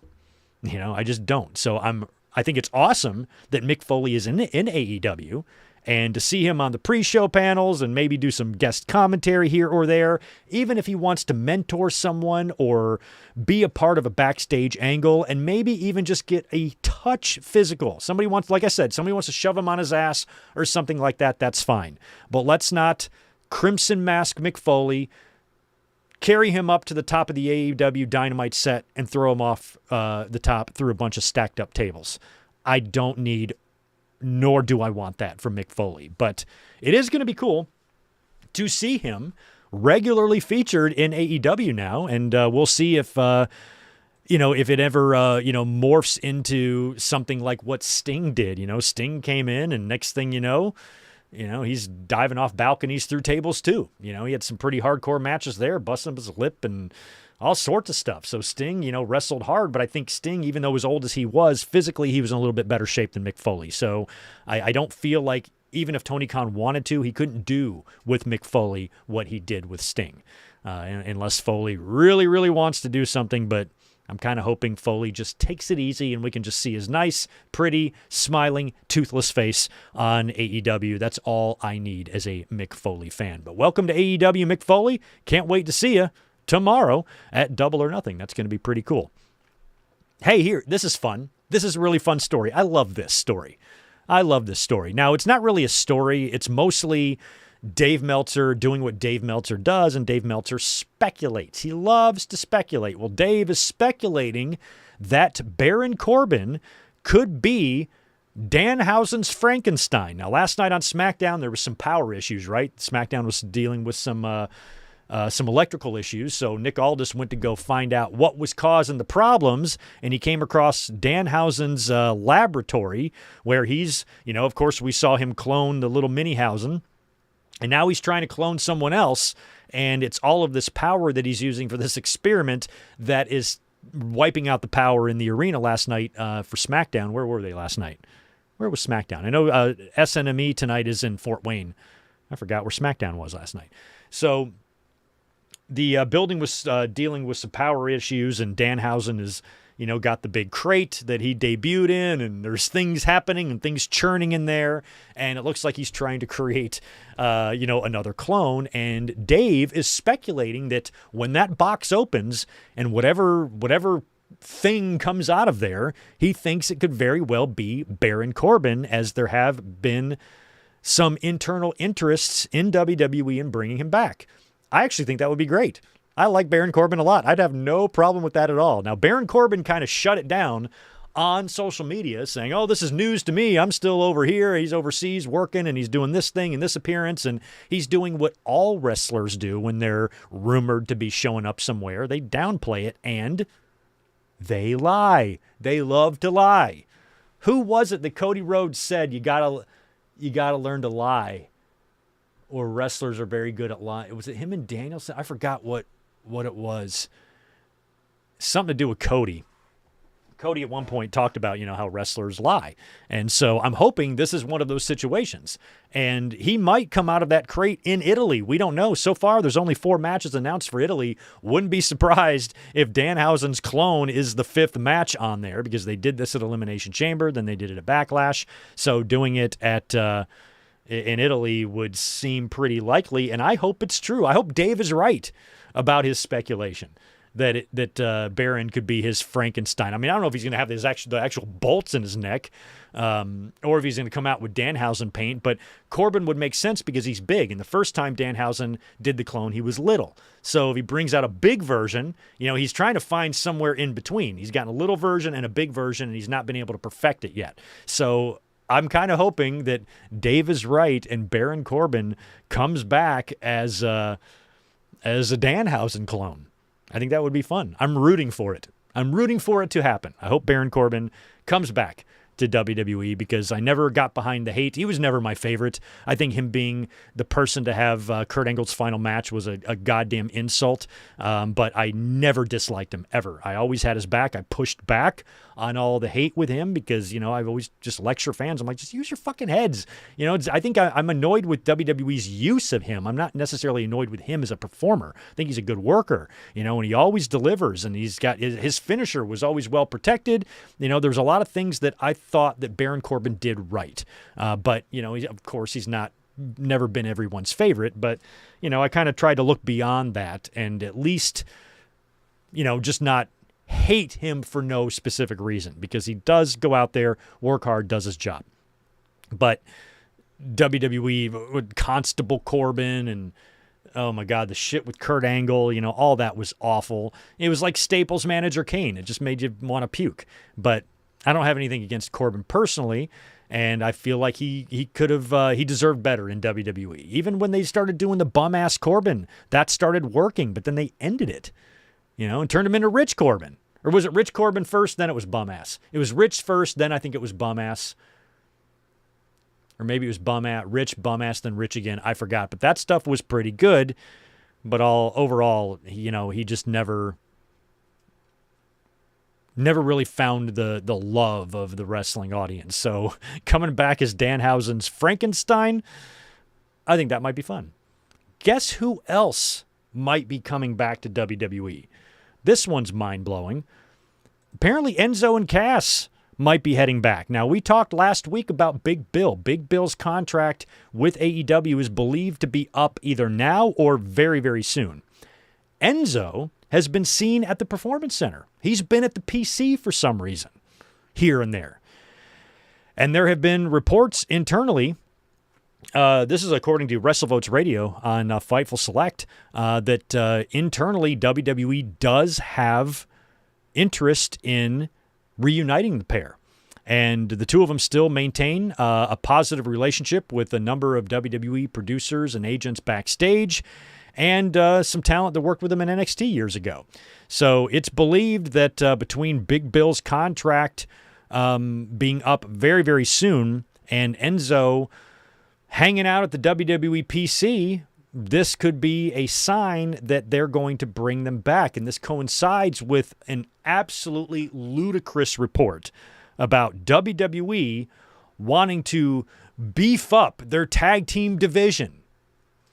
You know what a good way, a good way to beef up your tag team division? Whenever you want to do that, the first thing I do is release or let go two of the best tag teams to ever exist. They get rid of New Day and Motor City Machine Guns and then look around and be like, oh, we got to repair our tag team division. I'm like, you had one. All you had to do is not ask New Day to restructure their deals and not release Motor City Machine Guns. Your tag team division is still pretty decent and strong. It's a goddamn joke now, but just think about that. Think about that sentence. Just the obliviousness of WWE, who lets go two of the greatest tag teams ever and then signs Enzo and Cass. That's going to improve your division. We're going to get rid of these two teams, bring back Enzo and Cass, who I would actually like to see them in 2026 because they are going to be a much different looking duo than they were, 10 years ago when they were there or whatnot. So especially Bill, as big as he is, even Enzo's bigger now. So the two of them could have a completely different type of run in the company, and that would be fun. I just think it's hilarious that you get rid of New Day and Motor City Machines and you bring in these guys. Like, what the fuck? The tag team division is garbage in the company. You got two singles wrestlers holding it on Raw, two singles wrestlers holding it on SmackDown. You got rid of New Day, got rid of Motor City Machine Guns, got rid of two of the 5 members of MFTs. You just brought the Street Profits back, thankfully, but you don't really have a tag team division at all, much less two of them. So it's another example of how I've just always been a firm believer in the tag team titles should be floating championships. You don't need 2 sets of these things when neither show has a tag team division, and you still have 2 sets of tag team titles. Like, how fucking stupid is that? if you don't give a shit about tag team wrestling, then dump one of the titles or unify them again for the 15th time. I don't know how many times. I've lost track of how many times they've unified and ununified the tag team titles since 2003 or 2 or whenever there started to be 2. It's just pointless to have 2 at this point. So I would love to see these things get unified. WWE's not going to do that, so I'm just speaking into the void here. But it's just ludicrous how they're like, oh, we'll sign Enzo and Cass to improve the tag team division when you just did a lot a couple of weeks ago to hurt your own, very own tag team division. And now AEW is going to take both of those teams. New Day and Motor Cities are both going to sign over there. Their tag team division looks a hell of a lot stronger than WWE's, and WWE has 2 sets of tag team titles. But anyway, much like Baron Corbin, I want to see this. I never liked Enzo and Cass originally. They weren't for me. It reminds me of, because I say this all the time too, I've always mentioned how Thugonomics John Cena never spoke to me. I was the opposite of every other fan. Every fan was like, oh, I liked him when he was Thugonomics, but then when he was Fruity Pebbles, I hated him. For me, it was the opposite. I didn't really like him as the Thugonomics. I mean, he had his moments as the Thugonomics. It's not like I hated Word Life. I just... that Mark Wahlberg, Marky Mark shit just wasn't connecting with me. It wasn't until he became, their new Hogan that I kind of started to appreciate why he's in that spot. That's when I'm like, oh, okay, I can actually see his value now. Where before it was just about the rhymes, and this wasn't my bag of tea. That's me, me offering you an olive basket with my bag of tea. So anyway, it just wasn't my cup of tea. I just didn't like it. And with Enzo and Cass, it was like the same thing. I didn't like Enzo's shtick. Loudest guy in the bada bing, bada boom, the biggest guy in the room, or whatever that shit was. I didn't like it. It wasn't as good as the ladies and gentlemen, boys and girls. I loved Road Dogs much more. And I'm a certified G and a bona fide stud, and you can't teach that. No, you can't teach being 7 foot tall, but you can definitely teach being a bona fide stud. You can go to stud school. I went, and if you can be a certified G, to be a certified G means you have to get certified, which means people are out there certifying you. So you can teach that. If you teach being a G enough, you can go get your G-ness certified. And if you teach being a stud enough, eventually you will become a bona fide stud. Enzo is lying about those things. The only thing that you can't teach is being over 7 foot tall. You can't teach that. He's right. But you can teach being a certified G and a bona fide stud, because I was taught how to be those things. And I'm living proof that you can be taught those things. Ben, Rodrigo, any of y'all can be certified Gs. You just have to work at it or be taught by someone like me or someone like Enzo. So if you want to go to G school or stud school, hit me up in a DM. We'll try to schedule a time where we can start teaching you these things. But I never liked the shtick. I never liked the whole presentation, his stupid dancing and the shit that they just weren't for me. I didn't like them. Like, I just didn't like but they got hugely over. Remember the night that they debuted on Raw and got called up from NXT? That has to be like top 10 loudest pops in Raw history. So I'm not denying that they were over with the audience. They just weren't over with me. I didn't give a shit. But now, all these years later, back then Cass was, still kind of coming into his own. Now he's just this fucking beast. And I think they both physically look a lot better than they used to. They're both bigger, a lot bigger. And I think they would be a more interesting looking team now. And the thought of them coming back to WWE in 2026, I'm kind of into it. Like, yeah, sure.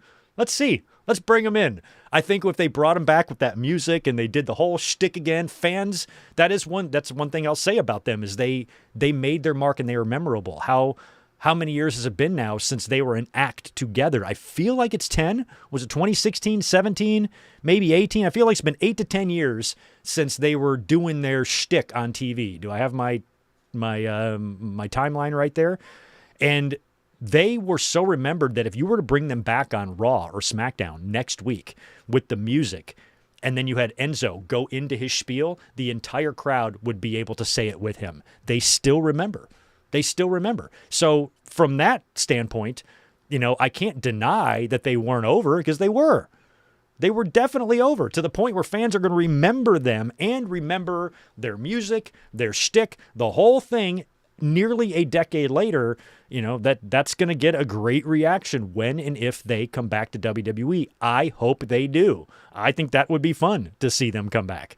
I just think it's hilarious that they're bringing these two fuckers in to improve a tag team division that they just deliberately decimated. You can't make this shit up, Yeah. So anyway, Enzo and Cass possibly heading back to the WWE, and I love, love, love that.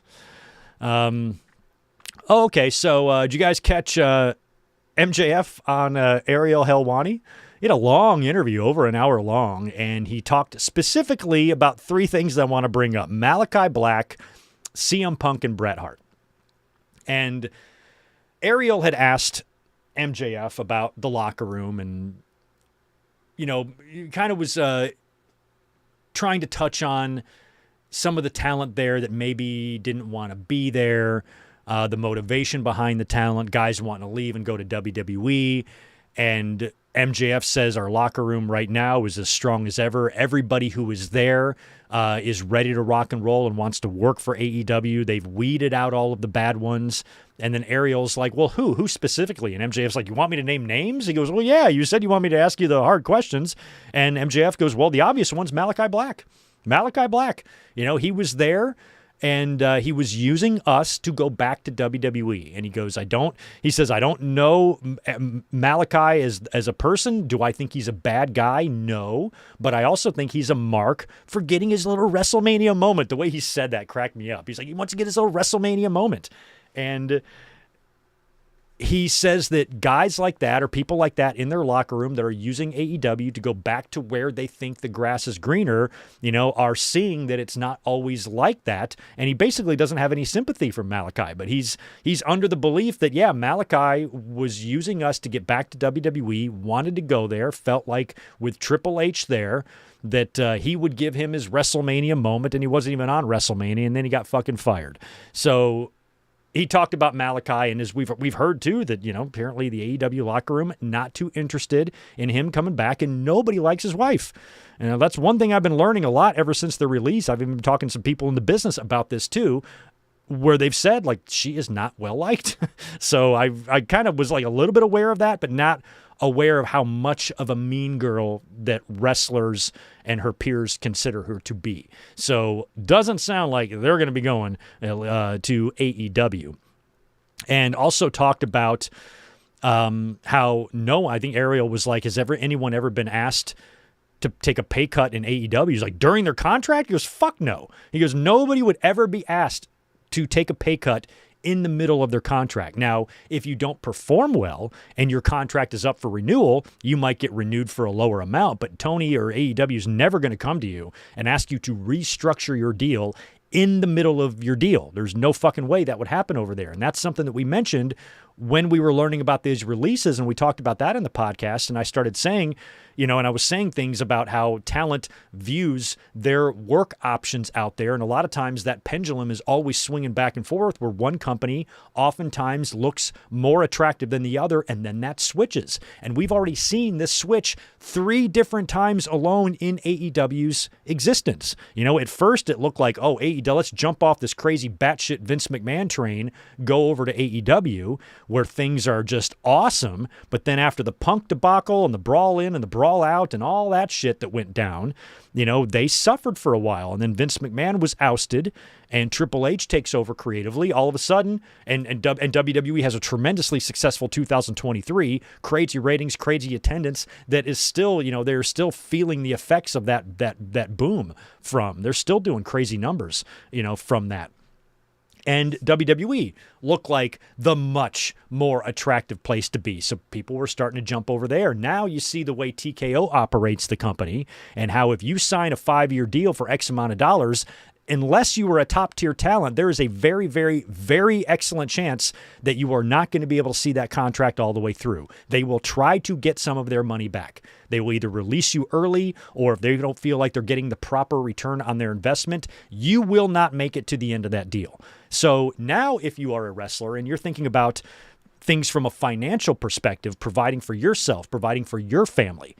You know that if you sign a 5-year deal in AEW, Tony Khan will pay you those 5 years. That is not a guarantee in WWE, unless you're a top, tippy-top talent that can write in having a no-cut clause or anything like that, which I think only 1 or 2 people in the entire company have a no-cut clause. So now you can see how, at least financially, that AEW is the much more attractive place to go to make money, because you're not going to have to worry about getting the carpet and rug pulled out from under you in the middle of your deal. All you have to do is, not do anything to get fired. Don't have any backstage fights, and don't get yourself in trouble. Just go out there, show up, do your work, and Tony will pay you until the very end of your contract. Whether or not you get re-signed at all is a completely different story. But in terms of the contract that you sign, you will see that through in AEW, and you will likely not see it through in WWE. And wrestlers really are probably going to start thinking about that type of stuff now that we've seen what TKO does. So MJF, does a really good job, I think, of really, putting over the company he works for, to be honest. He also talked about CM Punk. He said, thank you to Fightful for these transcripts, by the way. He says, no, I'm not surprised at how good he's doing. Doesn't change the fact that he's a fucking cunt. He just sucks, a bad guy, but he's an incredible professional wrestler. How many times do I have to repeat myself? He's a piece of shit, but he's a great wrestler. So I love that that MJF is keeping their feud alive. I love that. I don't even think he really totally means it. He might. He's a AEW guy, and I'm sure he's not too thrilled with how, everything ended with Punk in the company there. But they had a great feud. Those two. He talked about Bret Hart as well. He says he has no beef with Bret, but he just says that Bret says crazy shit now, and he calls him punch drunk. And he says that Shawn Michaels is better. Now, Ariel Helwani disagreed with him, but MJF's like, how? He's a better talker. He's better in the ring. He's more excitement, more flamboyant, more charisma, more everything. And it's hard for the biggest Bret Hart mark to ever breathe air to disagree with that. They're completely different wrestlers. When MJF says he's a better wrestler, Ariel took great offense to that. He's like, not a better wrestler. Bret's better wrestler. He's a better technical wrestler, but I think Shawn Michaels is a better professional wrestler. Shawn is got a much more flashy style.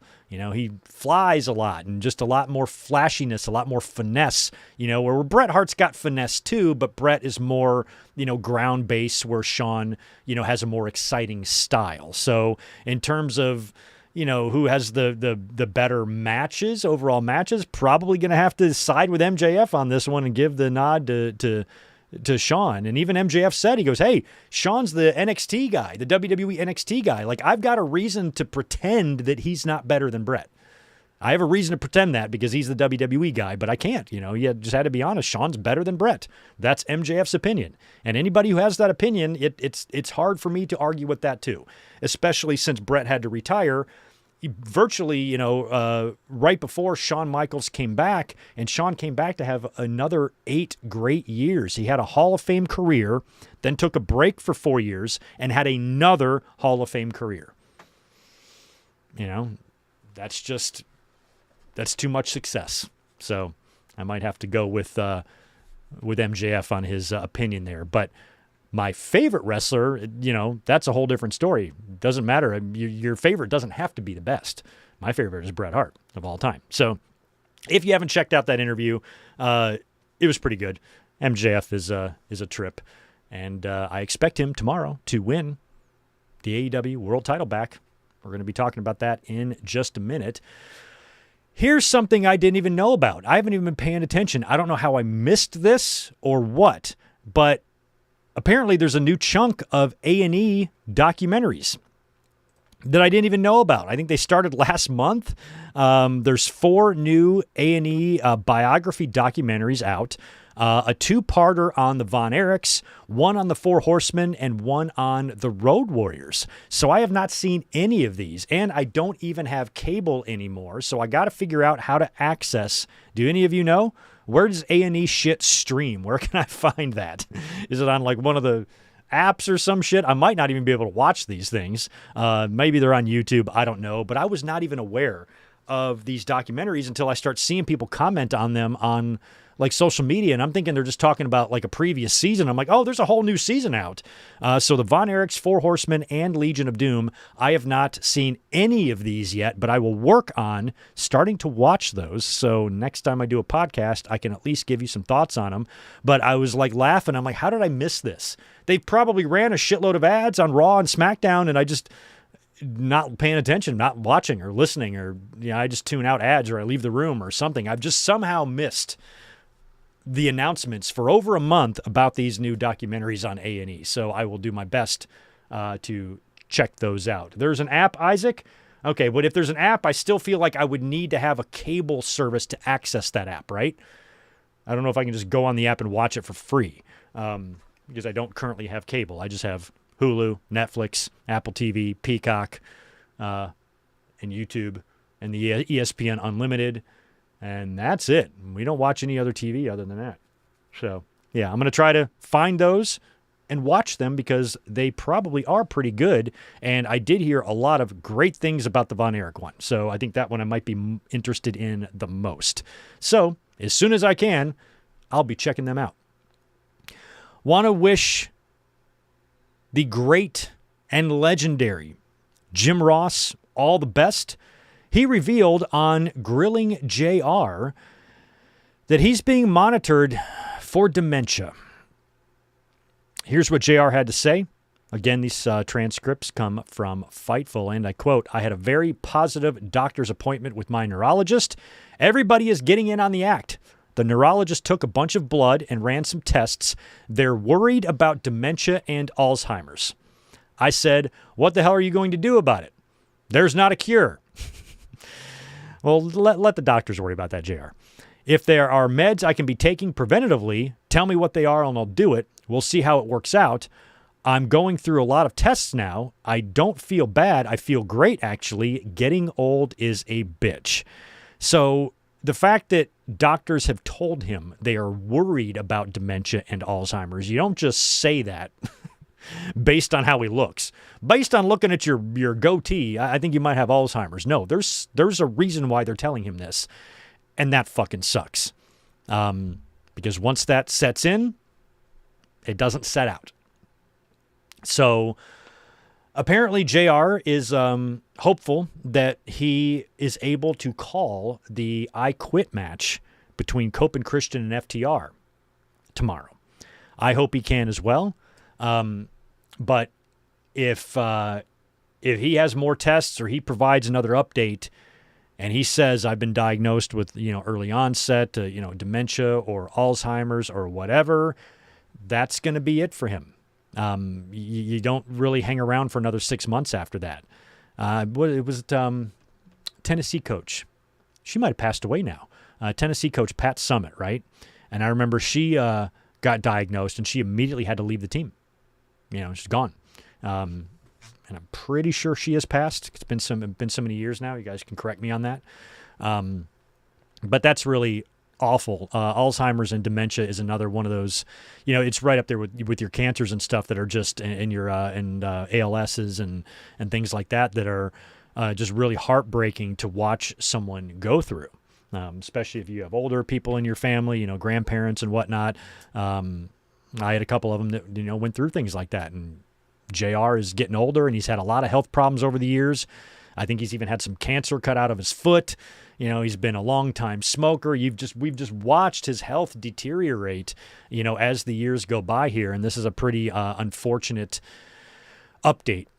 So if we get any more information, at some point Jim Ross is going to have to make his last public appearance, and I'm hoping that, he can get some sort of a nice, send off from the audience, because this is a pretty alarming update there, and not a good one, coming from the very mouth of good old JR, who's still doing his podcast with Conrad. So hopefully everything goes as well as it possibly can for Jim Ross, because that's going to be another sad day. He's the voice of, a lot of our childhoods, and a lot of our adult lives. Jim Ross, I first heard his voice, I guess, maybe 1988, 89, something like that, whenever that was, maybe 1990. So I've probably been aware of who Jim Ross is for close to 40 years, which is wild, just absolutely wild. And, of course, all of the years of him calling WWE shows, Monday Night Raws, all those WrestleManias, and, his time in WCW. And even the very end of his career, helping out AEW in the beginning. He's touched a lot of corners of the wrestling world over the decades. And when his time comes, that's going to be a sad one. It's going to be a very long video when that happens. All the best to Jim Ross. Probably my favorite announcer of all time, to be honest. All right, before we get... Oh, hey, buddy, you're back. Can you let me do my podcast? Like, this is what I do on Saturdays. We've talked about this. We have conversations about it and stuff. He doesn't listen. I tell you, on Saturdays, you have to let me talk about wrestling. I can't just give you treats and love all day. Cats. Anyway, before we get into Double or Nothing predictions, let's talk a little bit about AEW Dynamite, just the highlights. And I want to start with some unfortunate news. Willow Nightingale, unfortunately, has suffered an injury to her shoulder and therefore had to forfeit and relinquish the TBS championship, which means she's also going to be pulled from the Owen Hart tournament. She was scheduled to face, I believe, Alex Windsor, right, in the first round tomorrow at Double or Nothing. So they have now scrapped that match, and they have given the match to Athena and Mina Shirakawa instead. So that will be the match to replace Willow and Alex Windsor. And Willow is going to be replaced with a wild card. So Willow will be replaced with a wild card in the tournament, which it could very well be Mercedes, for all we know. Let me see. Do I have the brackets here pulled up anywhere? Let me just look at them. I know I had them saved. Is this the women or the men? That's the men. Here's the women. All right. So, yeah, the wild card will be taking on Alex Windsor now. In that same bracket, you've got Persephone and Hazuki. So, yeah, when you look at that side and you look at, so it's Persephone, Hazuki, the wild card, Alex Windsor, Mina Shirakawa, Athena, Sky Blue, and Sari. When you look at that field, I don't know how this doesn't become Athena's tournament to win. And since they don't have the wild card set for any sort of a big show, like they're not putting the wild card here on Double or Nothing, makes me think the wild card might not be anybody too crazy. Like it might not be Mercedes. So we'll have to see there what they wind up doing. But Willow having to forfeit the title really sucks. I feel bad for her. Hopefully she can get back. I didn't see and read whether or not this was going to require surgery of any kind or even what the timetable for her return is. All we know is her return is going to be further enough in the future that she's not going to be able to defend the TBS championship. So they're going to deal with what to do with the TBS title after Double or Nothing. So I guess next week on Dynamite, we will learn the fate of the title and how they are going to crown a new champion, because we're in the middle of a tournament right now. So it would be hard to do another tournament in the middle of the Owen tournament to determine who the TBS champion is. So it's probably going to have to be like a battle royal type of thing where the final two meet the following week to crown the new champion. Something like that is what I would guess they're going to do for the TBS title, since they're right in the middle of the Owen. So that's unfortunate. All the best to Willow Nightingale. And did I hear this right? Is she dating Gabe Kidd? Way to go, Gabe Kidd. Nice. All the best to her. We all love Willow. She's an absolute sweetheart, and hate to see good people get injured. You know what I mean? But she'll be back stronger than ever. I have no doubt. The rest of Dynamite, we saw Kyle O'Reilly battle Jon Moxley to a time limit draw in a Continental Championship eliminator. So Moxley being unable to defeat Kyle O'Reilly means that they now are going to battle at the pay-per-view for the title. So this was just a way to get Mox on the card. It's going to be Moxley and O'Reilly now for the title based on that draw in the Eliminator. The craziest match on Wednesday was easily Tommaso Ciampa versus Mark Briscoe. Holy crap. Violence, and violence. My God, if you're a sicko, this shit was right up your alley. And I am a sicko. I got no problem with blood and cheese graters and violence every now and then. Doesn't bother me. I don't need a syringe sticking out of the cheek of someone in every match. But if you bust one out sometimes, whatever. The WWE is so fucking Disney looking. We need some grit in the business to balance everything out. You could argue that AEW goes overboard sometimes, and they do. I don't think we need to have crimson masks in 12 matches in a row or anything like that. But when it happens, I'm usually not one of the ones that's going to be bitching about it. And this one was crazy. The cheese grater, guys. I mean, it's not even gimmicked. It's not even like a fake cheese grater. It's a real cheese grater on the forehead of Mark Briscoe going back and forth, grating his forehead. How much forehead cheese you want on your nachos? Here, bring it over. You know, like Jesus Christ. You know, no, I'm no forehead cheese for me. I'm good. So he just cheese grates his fucking head all up. Ciampa pulls out a little stuffed animal chicken because, Briscoe raises chickens out there in buttfuck Delaware, wherever he lives. And so he's get the little chicken, and Ciampa proceeds to smack the chicken 3 times with the steel chair and then deliver like a bat cracker to the chicken. And the finishing, before we got to this finishing sequence, I didn't catch what the piece of paper was, but then after he cheese grates Briscoe's head and then attacks and beats up the stuffed animal chicken, he goes outside the ring where Briscoe is like leaning up against the announce table, just bloody as all hell, and he grabs some sort of piece of paper, a flyer, a pamphlet, or a contract, or whatever it is, puts it on the forehead of Mark Briscoe and staple guns it to his forehead. Oh, man. Wrestling. Gotta love it.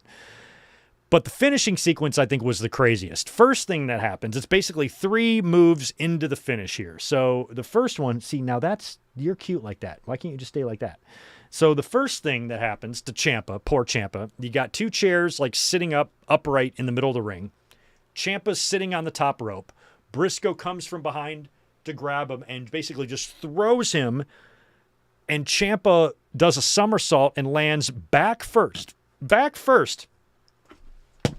on the top of those 2 metal folding chairs, and it just looked like he cracked his back completely in half. So he takes that just stiff-ass bump that hurt to watch it. Like I felt pain when I watched him take that bump. And then Briscoe immediately grabs a hold of Ciampa right after that bump and hits him with a J-driller through the fucking table on the outside of the ring. Then immediately picks Ciampa up, who just had his back broken and cut in half on those chairs, then ate a J-driller through the table. Then he's immediately, without any time to rest, picked right up, thrown in the ring, and Briscoe hits the big froggy bow for the win, beating Tommaso Ciampa in a match that I am literally sore from watching. That, just pure insanity. I mean, that's Darby Allin level violence in this one. And I liked it because I thought Dynamite kind of on the weak side for a go-home show. So I was happy that we got that one. That was pretty good. Swerve Strickland was coming out to the ring, I guess, to cut a promo or something. He was attacked by Bandito. The 2 of them brawled. And I am actually really looking forward to that match, even though I don't think it makes much sense why they're feuding. Swerve is targeting Bandito. And I suppose, I guess the motivation here from Swerve is that he's targeting Bandito in order to get more power, to get more pull, to get more stroke in the company, to get title shots. And Bandito is the Ring of Honor champion, so maybe that's his motivation there is, he's going to attack a champion to try to get more opportunities. And they are facing tomorrow Double or Nothing in the Owen. But here, Bandito attacks Swerve Strickland, and we get a big brawl. And like I said, we will be seeing these guys battle it out tomorrow at Double or Nothing. And then in the main event of Dynamite, it was the advertised match between Darby Allin defending his AEW World title against Speedball Mike Bailey.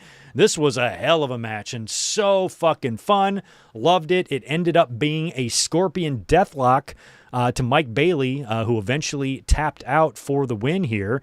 Of all of Darby's title defenses, I think this is the one of the ones that was at least the easiest on him, but he still went nuts in it. But, you think about what he did with Sammy the previous week, Sammy Guevara, the Brody King match, and oh my God, who else did he work with? And just Takeshita.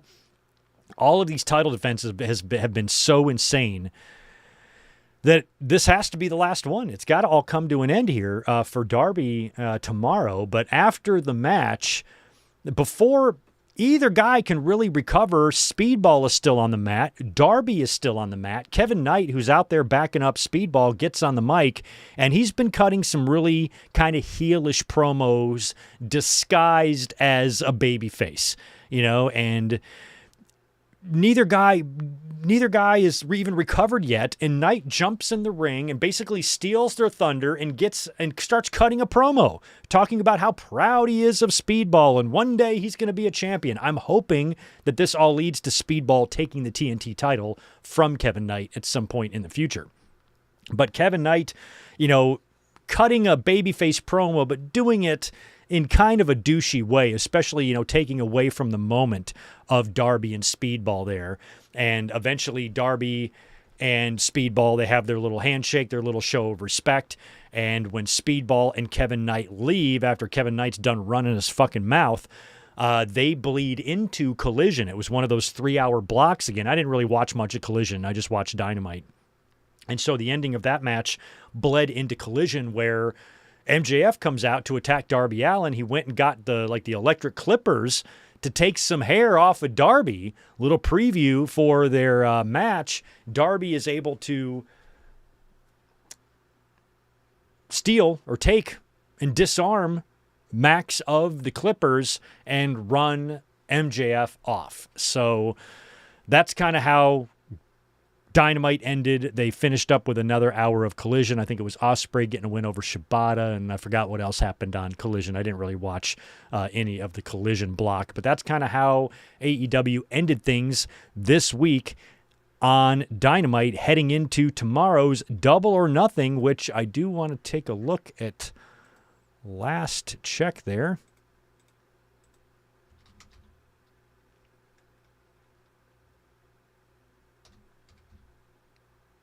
Come on, Greg, you can type. There we go. I wanted to take a look at, here's Saturday night's main event tonight, by the way. Allen County War Memorial Coliseum in Fort Wayne, Indiana. They currently have 10,000 seats sold, nearly a sellout, 427 tickets still available for Saturday night's main event. And tomorrow's Double or Nothing.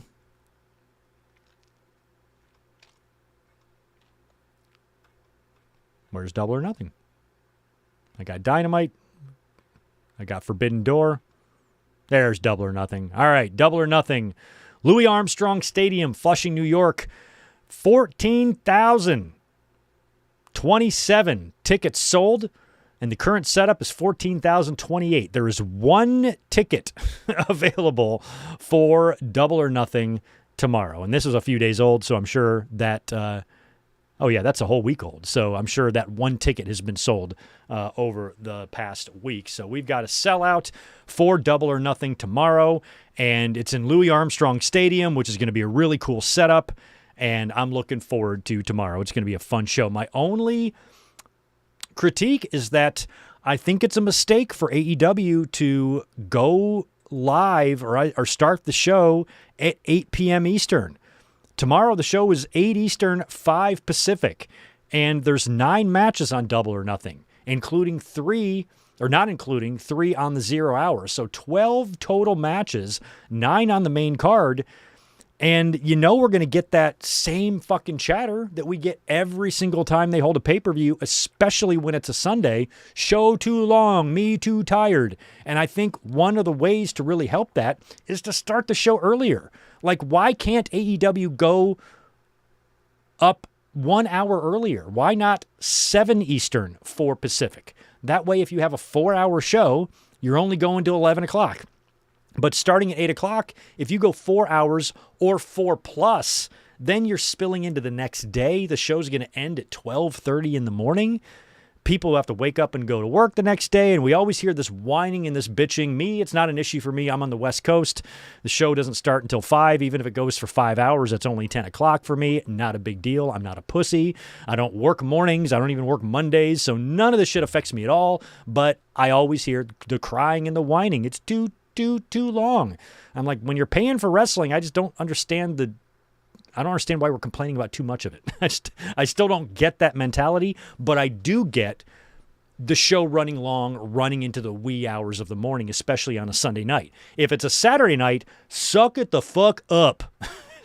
You don't have the Sunday tomorrow. Just stay up late. What the fuck's wrong with you? What's with all the crying and the whining? Saturday nights, I have no sympathy for anybody. Stop being a bitch. Just watch the show. Stay up late. Drink a 5-hour energy. But if it's a Sunday, I can understand. People have to wake up. Some people have those annoying 8 to 5s or 9 to 5 jobs where have to wake up in the morning and take a shower when it's cold out and go to work and all that miserable fucking shit that I don't have to do.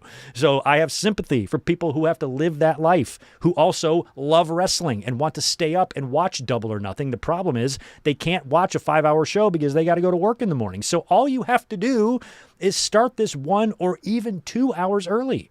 Why don't they go live at 3 Pacific, 6 Eastern? You go live at 6 o'clock and you got a 4-hour show, 4.5-hour show. Great. It's over at 10:30. No big deal. Still time to go to sleep or drive home or whatever your situation is. You can still do that. But starting at 8 o'clock, if this show goes long, they're going to have to keep it within 4 hours tomorrow. They cannot run past 4 hours. Otherwise, it's going to be past midnight. Of course, this is in New York, so transportation, getting home, all that can be problematic on the East Coast if you start going too late. So hopefully it won't be an overly long show. They'll time everything right, because I think if you're going to run your shows on Sundays and you also insist on starting them at 8 p.m., you cannot go longer than 4 hours. 4 hours needs to be your absolute maximum. Where if you start an hour earlier than that, or even 2 hours earlier, then you can go 4.5 or something if you had to. And I think that would curb some of your complaints. But I'm always gonna laugh about the fans who complain about the show being too long, unless it's like late on a Sunday night, because at least in that respect, I can understand where they might be coming from. But complaining about this shit when it's like Saturday, I'm like, what the fuck? Don't you guys ever have any fun in your life? Have you ever stayed up all night before? Like, I do that every day. So I don't get the complaints. What is it? My lobster is too buttery. My steak is too juicy. Oh no, the horror. But tomorrow, you don't want to be running this shit until 1 a.m. on a Sunday night when people got to work. Oh, I forgot. Never mind. Forget everything I just said. Monday's Memorial Day. So hopefully a lot of people who do have those 9 to 5ers aren't working on Memorial Day. Okay, so it's okay now. Never mind. Don't complain tomorrow, because most of you, okay, we'll make a rule. If you have to work on Monday mornings, you are allowed to complain. I will grant permission to you. You just got to sign a waiver. I will grant you permission to complain about it. But if you don't have to work and you got nothing to fucking do the next day, just be quiet. Stop complaining. We have real problems in this world, like real, actual, fucked up problems that we're all dealing with and all living with on a daily basis in this country. I think the last thing we should be complaining about is, I was given too much wrestling by my wrestling company. Grr. The fuck? What kind of life is that to live? Of all the things going on in this world that sucks, having too much wrestling shouldn't be one of them. It shouldn't. But sometimes we get 5.5-hour AEW pay-per-views and we get 3-hour Smackdowns every week. That can get a bit old. I understand that. But hey, it's a holiday weekend. Hopefully, if you're doing anything at all on Monday, it involves barbecuing some shit or going to the beach or just being out in the sunshine is what I hope for all you Memorial Day people on Monday. Because now I'm petting Tito. He's being very adorable during my podcast. Okay, so that brings us to Double or Nothing. Like I said, lots to predict here. We have 3 matches on the buy-in, and we have 9 matches on the main card. So let's start with the buy-in. Like we talked about earlier, Mick Foley has signed with AEW, which is great. He and Renee Paquette will be co-hosting the 0 Hour together tomorrow, and we have 3 matches on tap for that. One of them is Divine Dominion. They're going to be taking on Zeta Steel and Viva Van. I didn't catch if this is a tag team title match or not. I don't think it matters. I'm predicting Divine Dominion to win there. We have Boom and Doom and the Conglomeration taking on Shane Taylor Promotions. Boom and Doom all the way. They're not going to bring in Costco chocolate cookie chunk guy and then have him lose. So Boom and Doom and Conglomeration, they will beat Shane Taylor Promotions. And we have Death Riders versus the Ops. It's going to be Claudio, Daniel Garcia, and Wheeler Yuta taking on Anthony Bowens, Hook, and Shibata. I'm going to go with... What am I going to go with? Bowens, Hook, and Shibata, Claudio, Garcia, and Yuta. I'm going Ops. Let's go Ops on this one. I'm going Bowens, Hook, and Shibata to defeat Claudio and Yuta because I think the Death Rider guy will win their match on the main card and the Ops guy will lose his. So I'm going to pick the Ops to win here. There you go. All right, main card time. Let's knock out these Owen matches first. We'll start with Athena versus Mina Shirakawa. This is a first-round Owen Hart tournament quarterfinal match, and Athena is the only woman I'm interested in seeing winning this tournament at this point. Based on the field, who is left, it has to be Athena. I'd be offended if it wasn't, to be honest. This woman's held the Ring of Honor title as long as Bruno had his second reign or something like that. She's been setting records with this thing. I don't want to see, and who did I say was in this again? It's Persephone. I forgot already. Yeah, it's Persephone and Hazuki, Alex Windsor, Cerise, Sky Blue, Athena, and Mina Shirakawa, and the wild card. So for me, what I would like to see is Athena versus the wild card in the finals. And the finals will be at Forbidden Door. So is there anybody, is there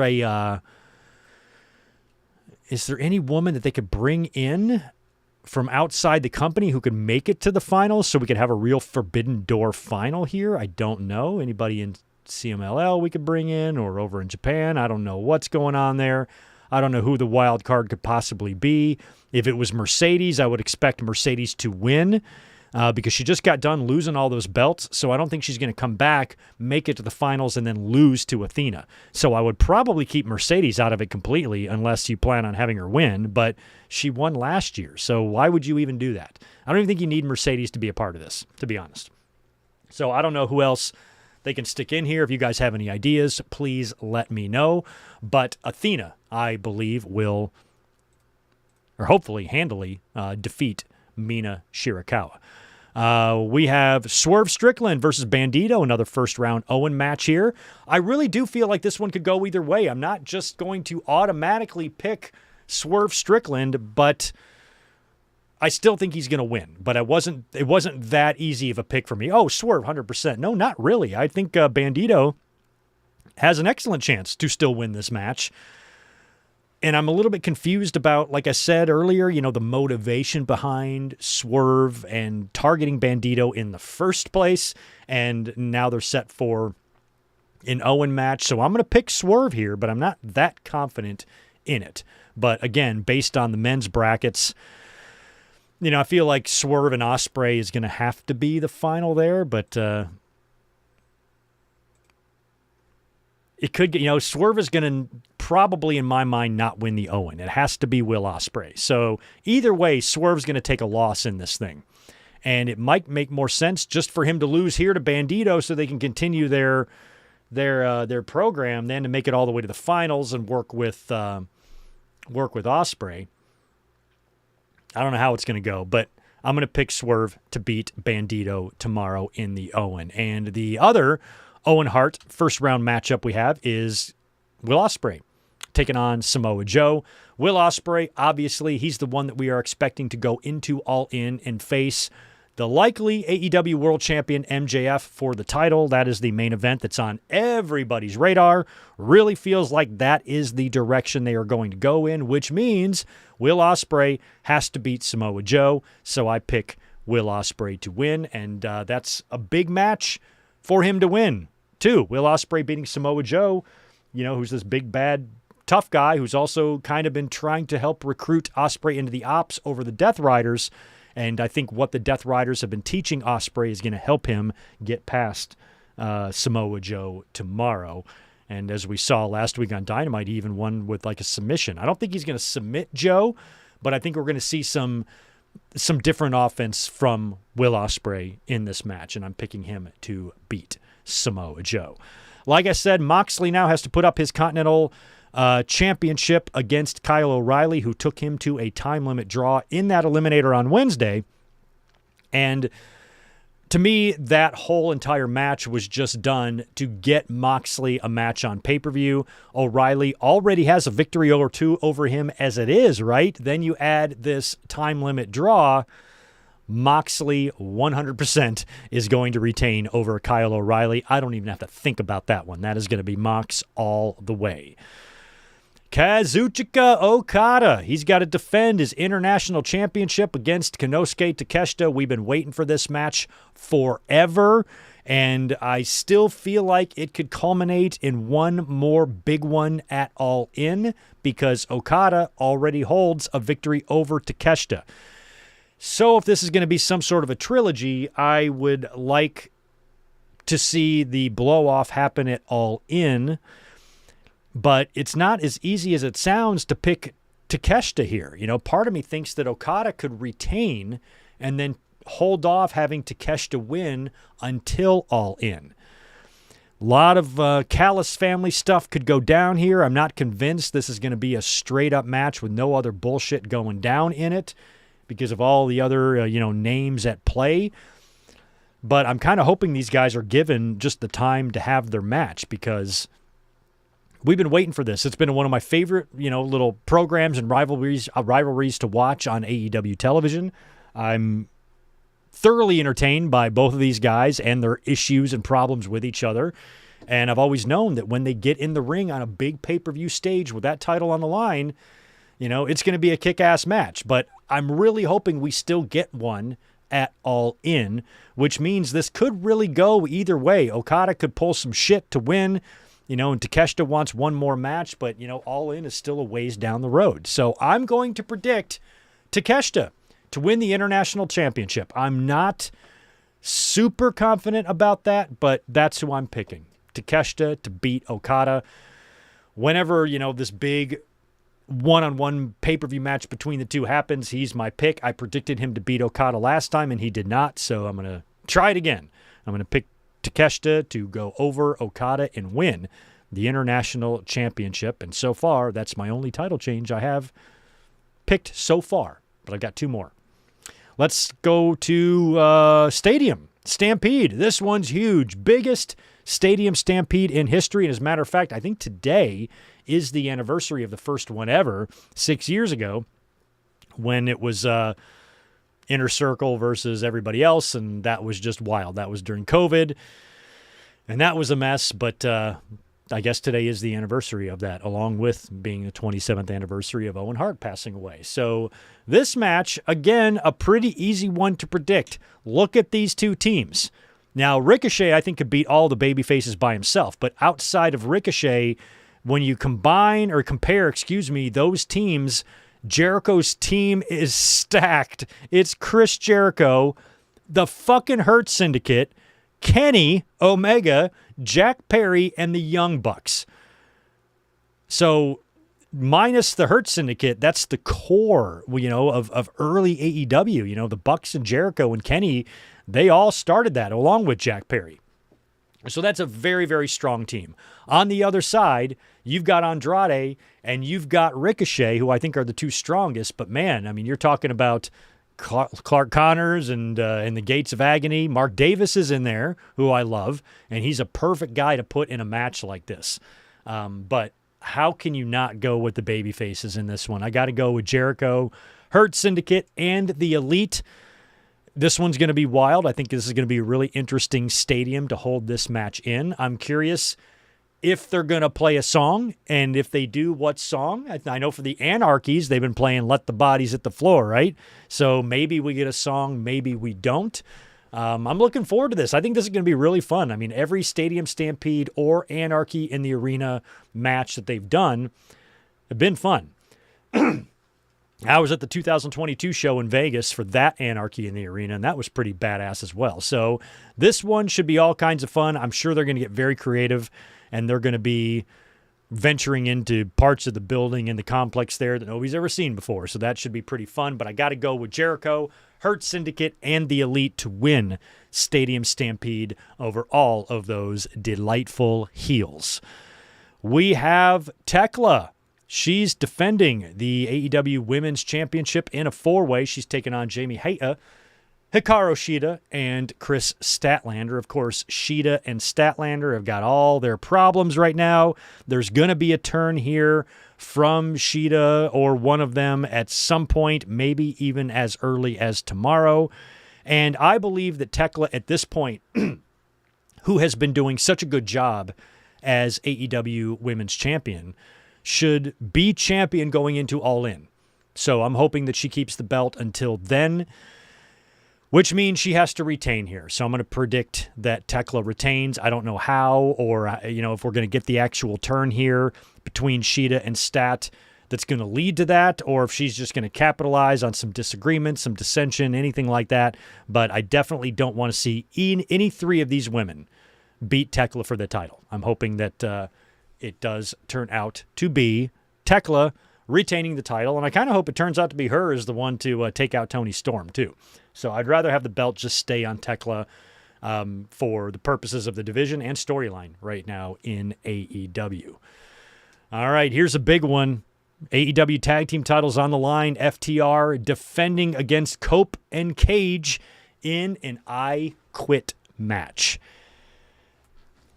Cage and Cope, there is no way that they are not going to hold those tag team titles. I think that Tony Khan wants those two guys written into his tag team title history. I would if I was a promoter, and the stipulation here is, well, number one, the I Quit match, but if Cage and Cope do not win, they have to permanently disband as a tag team. So you could make the argument that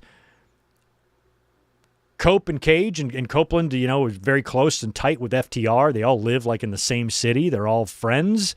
They're very big fans of theirs. I could see Cope and Christian maybe wanting to give FTR that accolade. You get to retire us as a team.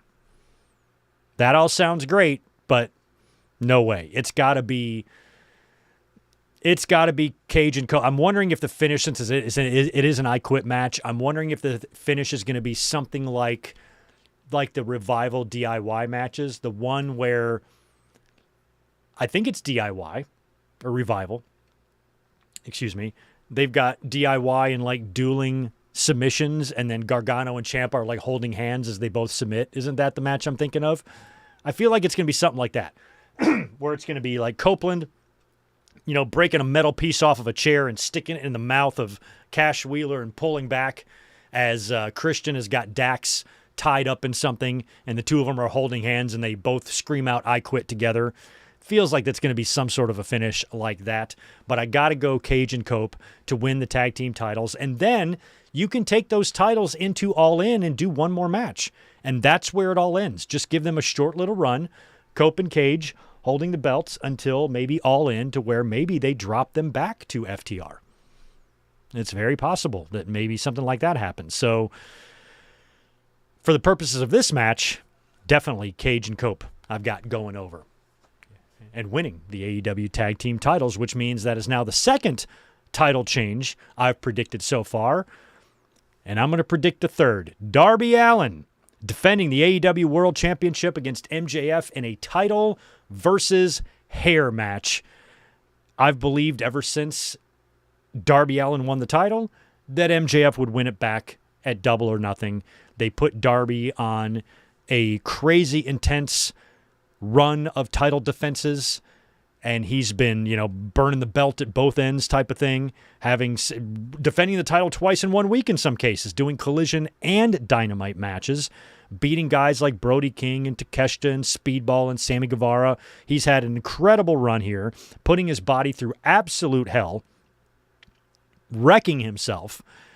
And I think this is where it all ends. I think Darby, a guy who wrestles a style like his, you can't really have him hold on to that title for a year because there's always a very good chance that he's going to get injured in any match that he has. And so the longer Darby holds the title, the bigger the chance that he will not be able to see that title defense all the way through. He will have to forfeit it due to injury if he does not have a short run because he's going to get hurt. It's only a matter, you can only dive off ladders through panes of glass so often or so much before you have to take time off due to injury. So I think that Darby cannot wrestle this pace for 6 months to a year. He will find himself severely injured. So this is where I think it all comes to an end. I would love to see MJF go bald. Somebody brought up a fun idea of him like maybe wearing a wig, like him already shaving his head. And then when Darby goes for like the headlock takeover, the wig comes off, and then MJF's able to counter and win the title and be like, hey, I shaved my head anyway just to win the title. But he spent too much money on that. He's probably spent $20,000 plus on his hair. Flew all the way to Turkey apparently to get that done. So I'm not expecting MJF to lose his hair. I think MJF wins back the AEW championship from Darby Allin tomorrow, and MJF takes the title into All In to drop it to Will Ospreay. And that's what you need to do for a show like All In. MJF is your biggest heel, and Ospreay is being built and positioned right now to be your biggest babyface. And that's what you do at your biggest show. It's your biggest heel against your biggest babyface. It's a formula that's as old as the business itself. So MJF, I predict, will regain and become what, a 3-time? Will he be 3-time? He won't be 4-time, will he? It's 3. Yeah, just 3. 3-time AEW World Champion. I believe Mox holds the record with 4 or 5. How many titles does Mox have? I think he has 4. He has 4, which is wild. And MJF will be a 3-time champion, which is also wild. Hangman's had 2 runs, right? Who else is multi-time AEW World Champions? Just Hangman, MJF, and Mox, and Punk. I guess Punk is technically a multi-time champion. What about Joe? Is he a multi-time champion? Just once. Joe's held it once. Jericho's held it once. Kenny's held it once. Who am I missing? Cody never held it. I can't remember all the AEW World Champions. I feel like I've named most of them. I think I've gotten to most of them there. Yeah, Kenny and then Mox. Yeah, I've gotten to most of them. I feel like Swerve. Did I mention Swerve? Don't know if I did. Wow, 7 years into AEW. I'm starting to forget their title history already. But anyway, just to recap, Double or Nothing. Main card, Athena over Mina, Swerve over Bandito, Ospreay over Samoa Joe, Moxley over Kyle O'Reilly, Takeshita beating Okada for the international title, Jericho, Hurt Syndicate, and the Elite to win Stadium Stampede, Tekla to retain the AEW Women's Championship in that 4-way, Cage and Cope to beat FTR in the I Quit match and win the AEW Tag Team titles, and MJF to defeat Darby Allin, saving his hair and winning the AEW World Championship for a 3rd time. And I got to the end of my notes way earlier than I thought. I thought this would be a 3-hour podcast.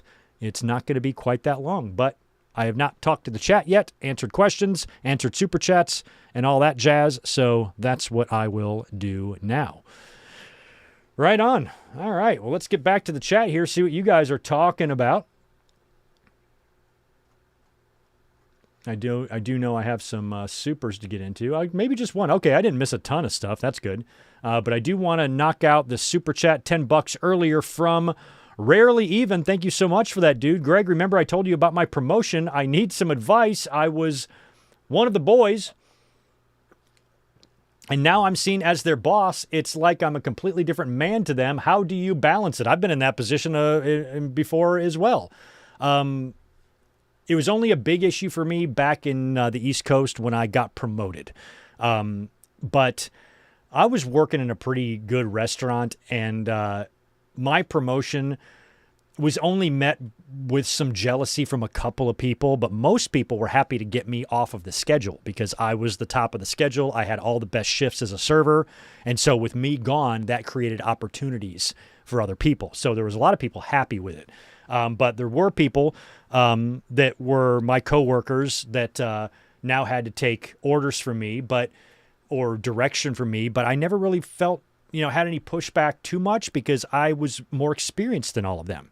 It just kind of depends, like if you've been there less time than people and you're younger than some other people there, and then you've leapfrogged them into a management position or a position of power or anything like that, then that could be met with some pushback as well. It just kind of depends. In my situation, it was only a couple of people that didn't really like that I was a manager, but I didn't care. Like I ate them on the food chain, like they weren't a threat to me.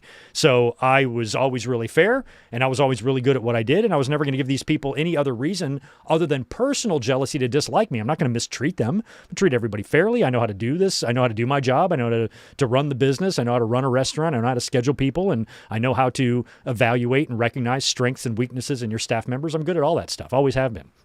So any pushback that I got was pretty short-lived because, I was an easy person to work for. I'm not a tyrant. I don't yell and scream. I'm fucking Ted Lasso when I'm on the floor. Like when I got to get serious, I will. But for the most part, I'm there to just have everybody just relax and just do your job, have a good time, and not here to stress anybody out or make anybody worried or threaten to fire anybody. I'm just not that type of leader, so nobody really, in my case, had anything to worry about. And then when I got out here, I was basically, just hired as being a manager and being someone in charge. So it's really never been too much of an issue. But, many years ago around because, God, I was promoted. I've been promoted every job I've ever had. I was a bartender at a little Italian restaurant in 1998, 1999, and the owner, who was a chef, he's like, I want you to start doing my books. I want you to start hiring the staff. I want you to lock up and close up every night. So I was like the man. I was in charge without really been given the title, but I was the one that did the books. I was the one that took the money to the bank. I was the one that hired all the servers. I was the one that wrote the schedule and did all that stuff. So, in my case, I just never really had a situation where I was stepping on anybody else's toes. But when it comes to that, just be fair. All you can do is be fair to these people who might have an issue with you, who might look at you as a different person. Just be fair and don't give them a reason to have complaints. That way, any complaints they do have is going to be on them. It's their own personal jealousy or, whatever they might have with you getting that job. That's not really your problem. That's theirs. If they have issues with you getting promoted, that's a them problem. It's nothing to do with you. So you've got a job to do, and if that's the way they feel, then that's life. That's the way I'd look at it.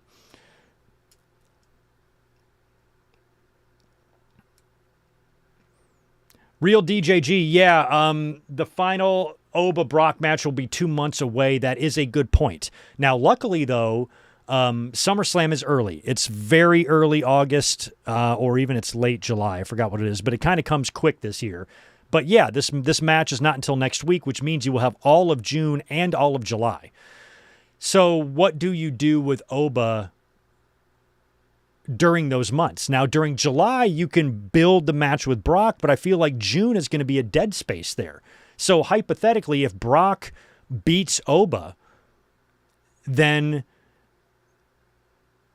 Oba's going to want that rematch immediately. How do you stretch it to SummerSlam? I feel like you could have done the Oba match at Clash of Champions or so, not Clash, Night of Champions if you wanted to. So that is a good point, but it still feels like that's got to be the direction they're going. So yeah, I don't know what they're going to do for those 8 weeks, in between Clash in Italy and SummerSlam in Minnesota. There's going to be some time to fill. Half of that time you can fill with the build, on-screen confrontations between the two, contract signing. Eventually, Oba's going to have to challenge him to put his career on the line, that type of thing. So you'll have some TV to fill, but it does look like there's going to be a chunk of weeks there. Like, what do you do? What do you do with Brock and Oba between Clash and SummerSlam?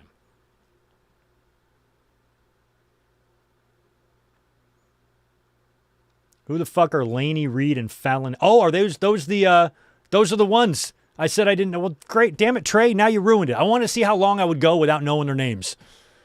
So it's Laney, Reed, and Fallon Henley. Fallon Henley is Don Henley's daughter, right? Okay. That's their names. I think I've heard Fallon Henley, but I don't know, Laney, Reed. These names are so fucking crazy.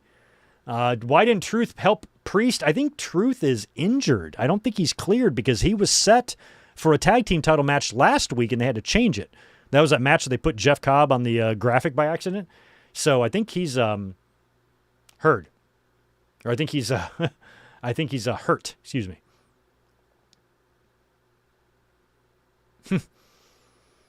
Right, yeah, real DJG. That's one thing. I think the story about the ice thing, I think that came from Raj Giri, who I don't trust. He's bad faith most of the time. So I don't know where he got that information from, but I'm hoping he's right because then that would definitely justify it because you would be a hero in AAA for knocking the shit out of some asshole who threatens to call ice on your girlfriend. But I just wasn't sure about the validity of that. I mean, I don't know how we know that or where that information came from, but I believe it did come from Raj, which I choose carefully who I trust and, who clearly, I've watched in real time operate in bad faith before. So I try not to take too much stock in what some people say, but in terms of what that particular report is, man, I hope that's true. I hope it's 100% true. But we just don't know. It's all we can talk about here is what we know and what we don't know, and we don't really know. But, even if it wasn't the case, though, like I said earlier, based on the severity of this particular crime, it's not really that bad. If Jey Uso and Liv Morgan aren't getting any slaps on the wrist at all for the shit they did, I don't think Ludwig will either. So that's a relief because I wouldn't have wanted this to be a serious situation because of how legendary this shit that they're doing in Mexico is. And if that were to all get derailed by something so stupid like somebody getting arrested, man, that would be a disappointment. That's a good point. You're bringing up Mick Foley as a general manager, a GM. We've talked about authority figures in AEW before, how I always thought Regal would be good at that, but Regal, of course, left. But if you get like a bridge, if you get a bridge between Tony Khan and the fans to where it's not Tony coming out making these weird, awkward announcements, you get a figurehead, you get a mouthpiece to do that. You get yourself an Aldis or a Pierce or some sort of a legend. And Mick Foley does have a track record. 26 years ago, he was a very, very entertaining commissioner in WWE. So if you were to do that in AEW, that could be a good role for him. But honestly, though, if AEW were to install a GM or a commissioner, I would want it to be something a little bit like guaranteed to be long-term. And Foley is going to be around with AEW for the long run, but I mean, he's just older and things happen when you're old. Sometimes you can't make a trip or you're not going to be on the show or you're not going to be used as much or whatever. I would want someone a little more Pierce or Aldis-like, I think, to be in that role. Now, if they give Mick Foley that role and he's going to be the GM of AEW, then fine, but I'd rather have someone like a little bit more like a William Regal or someone else to do that. Or, a Sting. I think I'd like Sting more than Foley, to be honest. So Foley, I'm thrilled as an AEW, and I'm excited to see him there and to see what he does. And a commissioner or GM role would be a good role for him to be in. I just have I don't want Foley out there in sweatpants and a long, big-ass Hawaiian-looking shirt with scraggly-ass hair and gray beard and no teeth making matches. You look at Raw, you got Pierce and the dapper Nick Aldis out there all handsome, and then you got Foley, who, again, is very handsome. I learned that years ago, girl I was dating. I showed her a wrestling match one time, and I made her watch Beyond the Mat. And Mick Foley, Mankind, had his mask off in the... I think it was, maybe it wasn't Beyond the Mat. It was Wrestling with Shadows. That's what it was. It was Wrestling with Shadows, and he's in the back talking to Brett. And he says something to Brett like, I'm going to try or have this whole book read before you leave or before you go. And his mask was off. And she's like, he is a handsome man. I'm like, really? And she goes, yeah, that is a handsome man right there. And I think of like Cactus Jack. I'm like, well, he's got no teeth and he's fat. And she goes, no, he's a handsome man. Like, he's good looking. And I'm like, oh, well, that checks out because Colette's good looking. His wife is smoking. So I remember the first time I saw Mick Foley's wife was during the Do Love stuff. She was one of the dudettes that came into the ring to like hug and kiss him. And then it was pointed out that was his wife. I'm like, damn, Mick Foley. And now I understand because I was told by an attractive woman that he is an attractive man. And from then on, I started looking at Mick Foley different. I'm like, he is a handsome cat. There's so few of us out there in this world, But now, he's a little bit older and he's just not the hair and the beard and the teeth and he's wobbly and he wears long sweatpants and I don't know, he just doesn't really dress the part. So love Mick Foley, who, like I said, with every square inch of my beating heart, but not who I really have in mind as a commissioner. Unless Foley comes in with a lot of energy, maybe he'd be really entertaining. I don't know how you could possibly recapture, what he was doing 26 years ago in WWE. And again, I just worry about his physical ability, to storm out to the ring in the middle of a debacle to make a ruling, it's going to be more of a waddle or of a saunter than actually coming out with a lot of energy to make a match. Even Pierce and Aldis, they get in the middle of people to break things up, So I think along the lines of someone like that, like who else would be on your GM candidate list for AEW if they were to bring in a GM?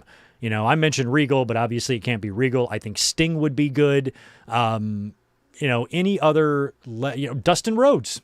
Dustin Rhodes might be a good possibility. Someone like that.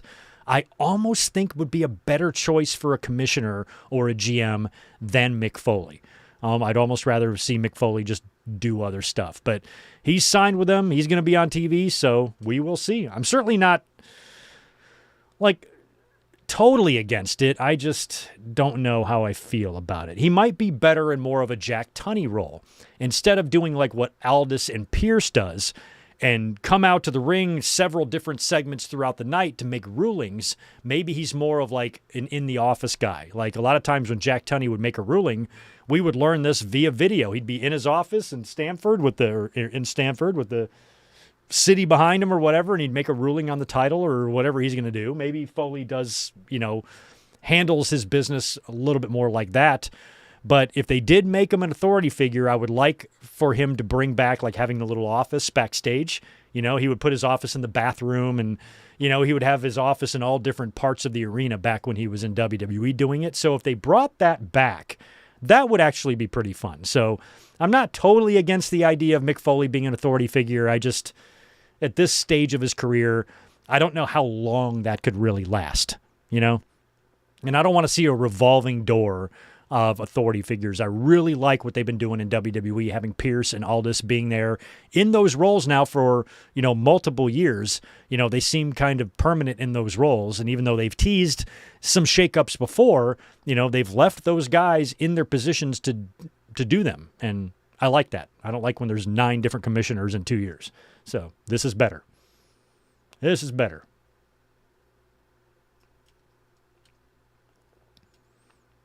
Is that where Smackdown was last night? In Kentucky? Rupp Arena?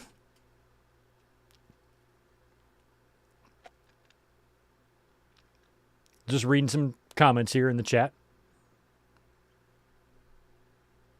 This is absolutely the worst era of the tag belts in WWE's history. Yup. I mean, they have 2 sets of belts with no division on either show. Like, what the fuck?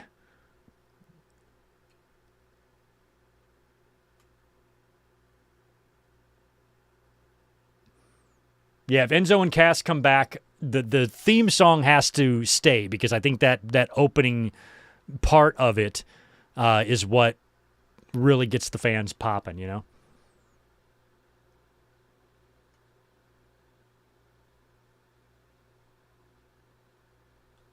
The cheese grater made you cringe so hard. That is just, the fucking back and forth. Why would you want to do that to yourself? I don't know. That's why we're not wrestlers.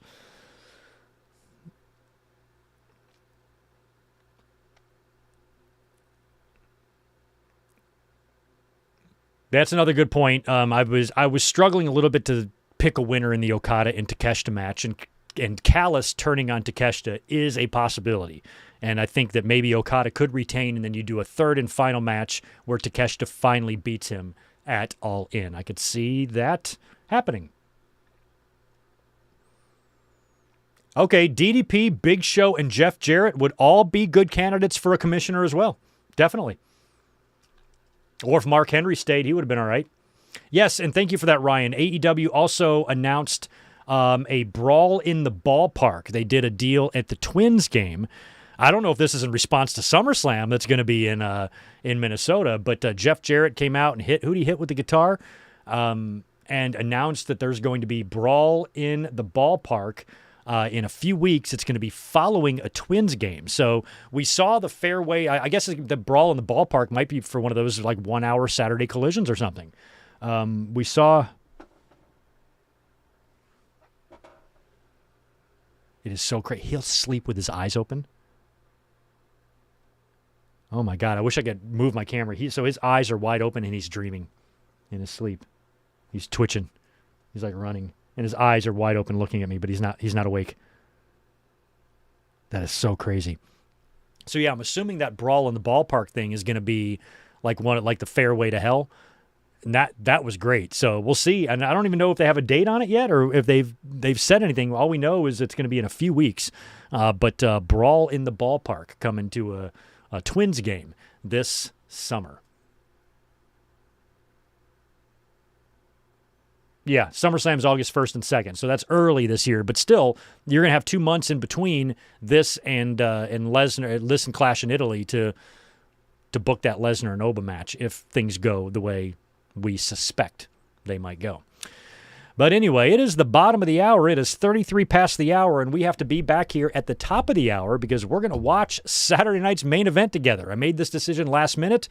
Turns out I don't have to go into work tonight. And I'm like, well, I wasn't here all week. You guys, I was absent all week and didn't give you any content. So why don't I just shove some content right in your face? And we'll do this podcast, and then we'll regroup and watch Saturday night's main event. And we'll probably stick around for a real short review at the end of it. So that's going to be it for this podcast. Thank you so much, guys. I will get this podcast pushed out to the podcast feed here in just a few minutes if I have time. Otherwise, I'll do it right after Saturday night's main event. And I'm going to regroup, and then we will be back to watch the show. So make sure you go over to the channel and make sure you have that link ready. It's up there, and we will be going live here in just a few minutes for Saturday night's main event. Thank you so much for listening to this long-ass podcast where we caught up on a lot of stuff, and I'm looking forward to getting right back at it for Saturday night's main event. I will be catching y'all in 26 minutes. Peace.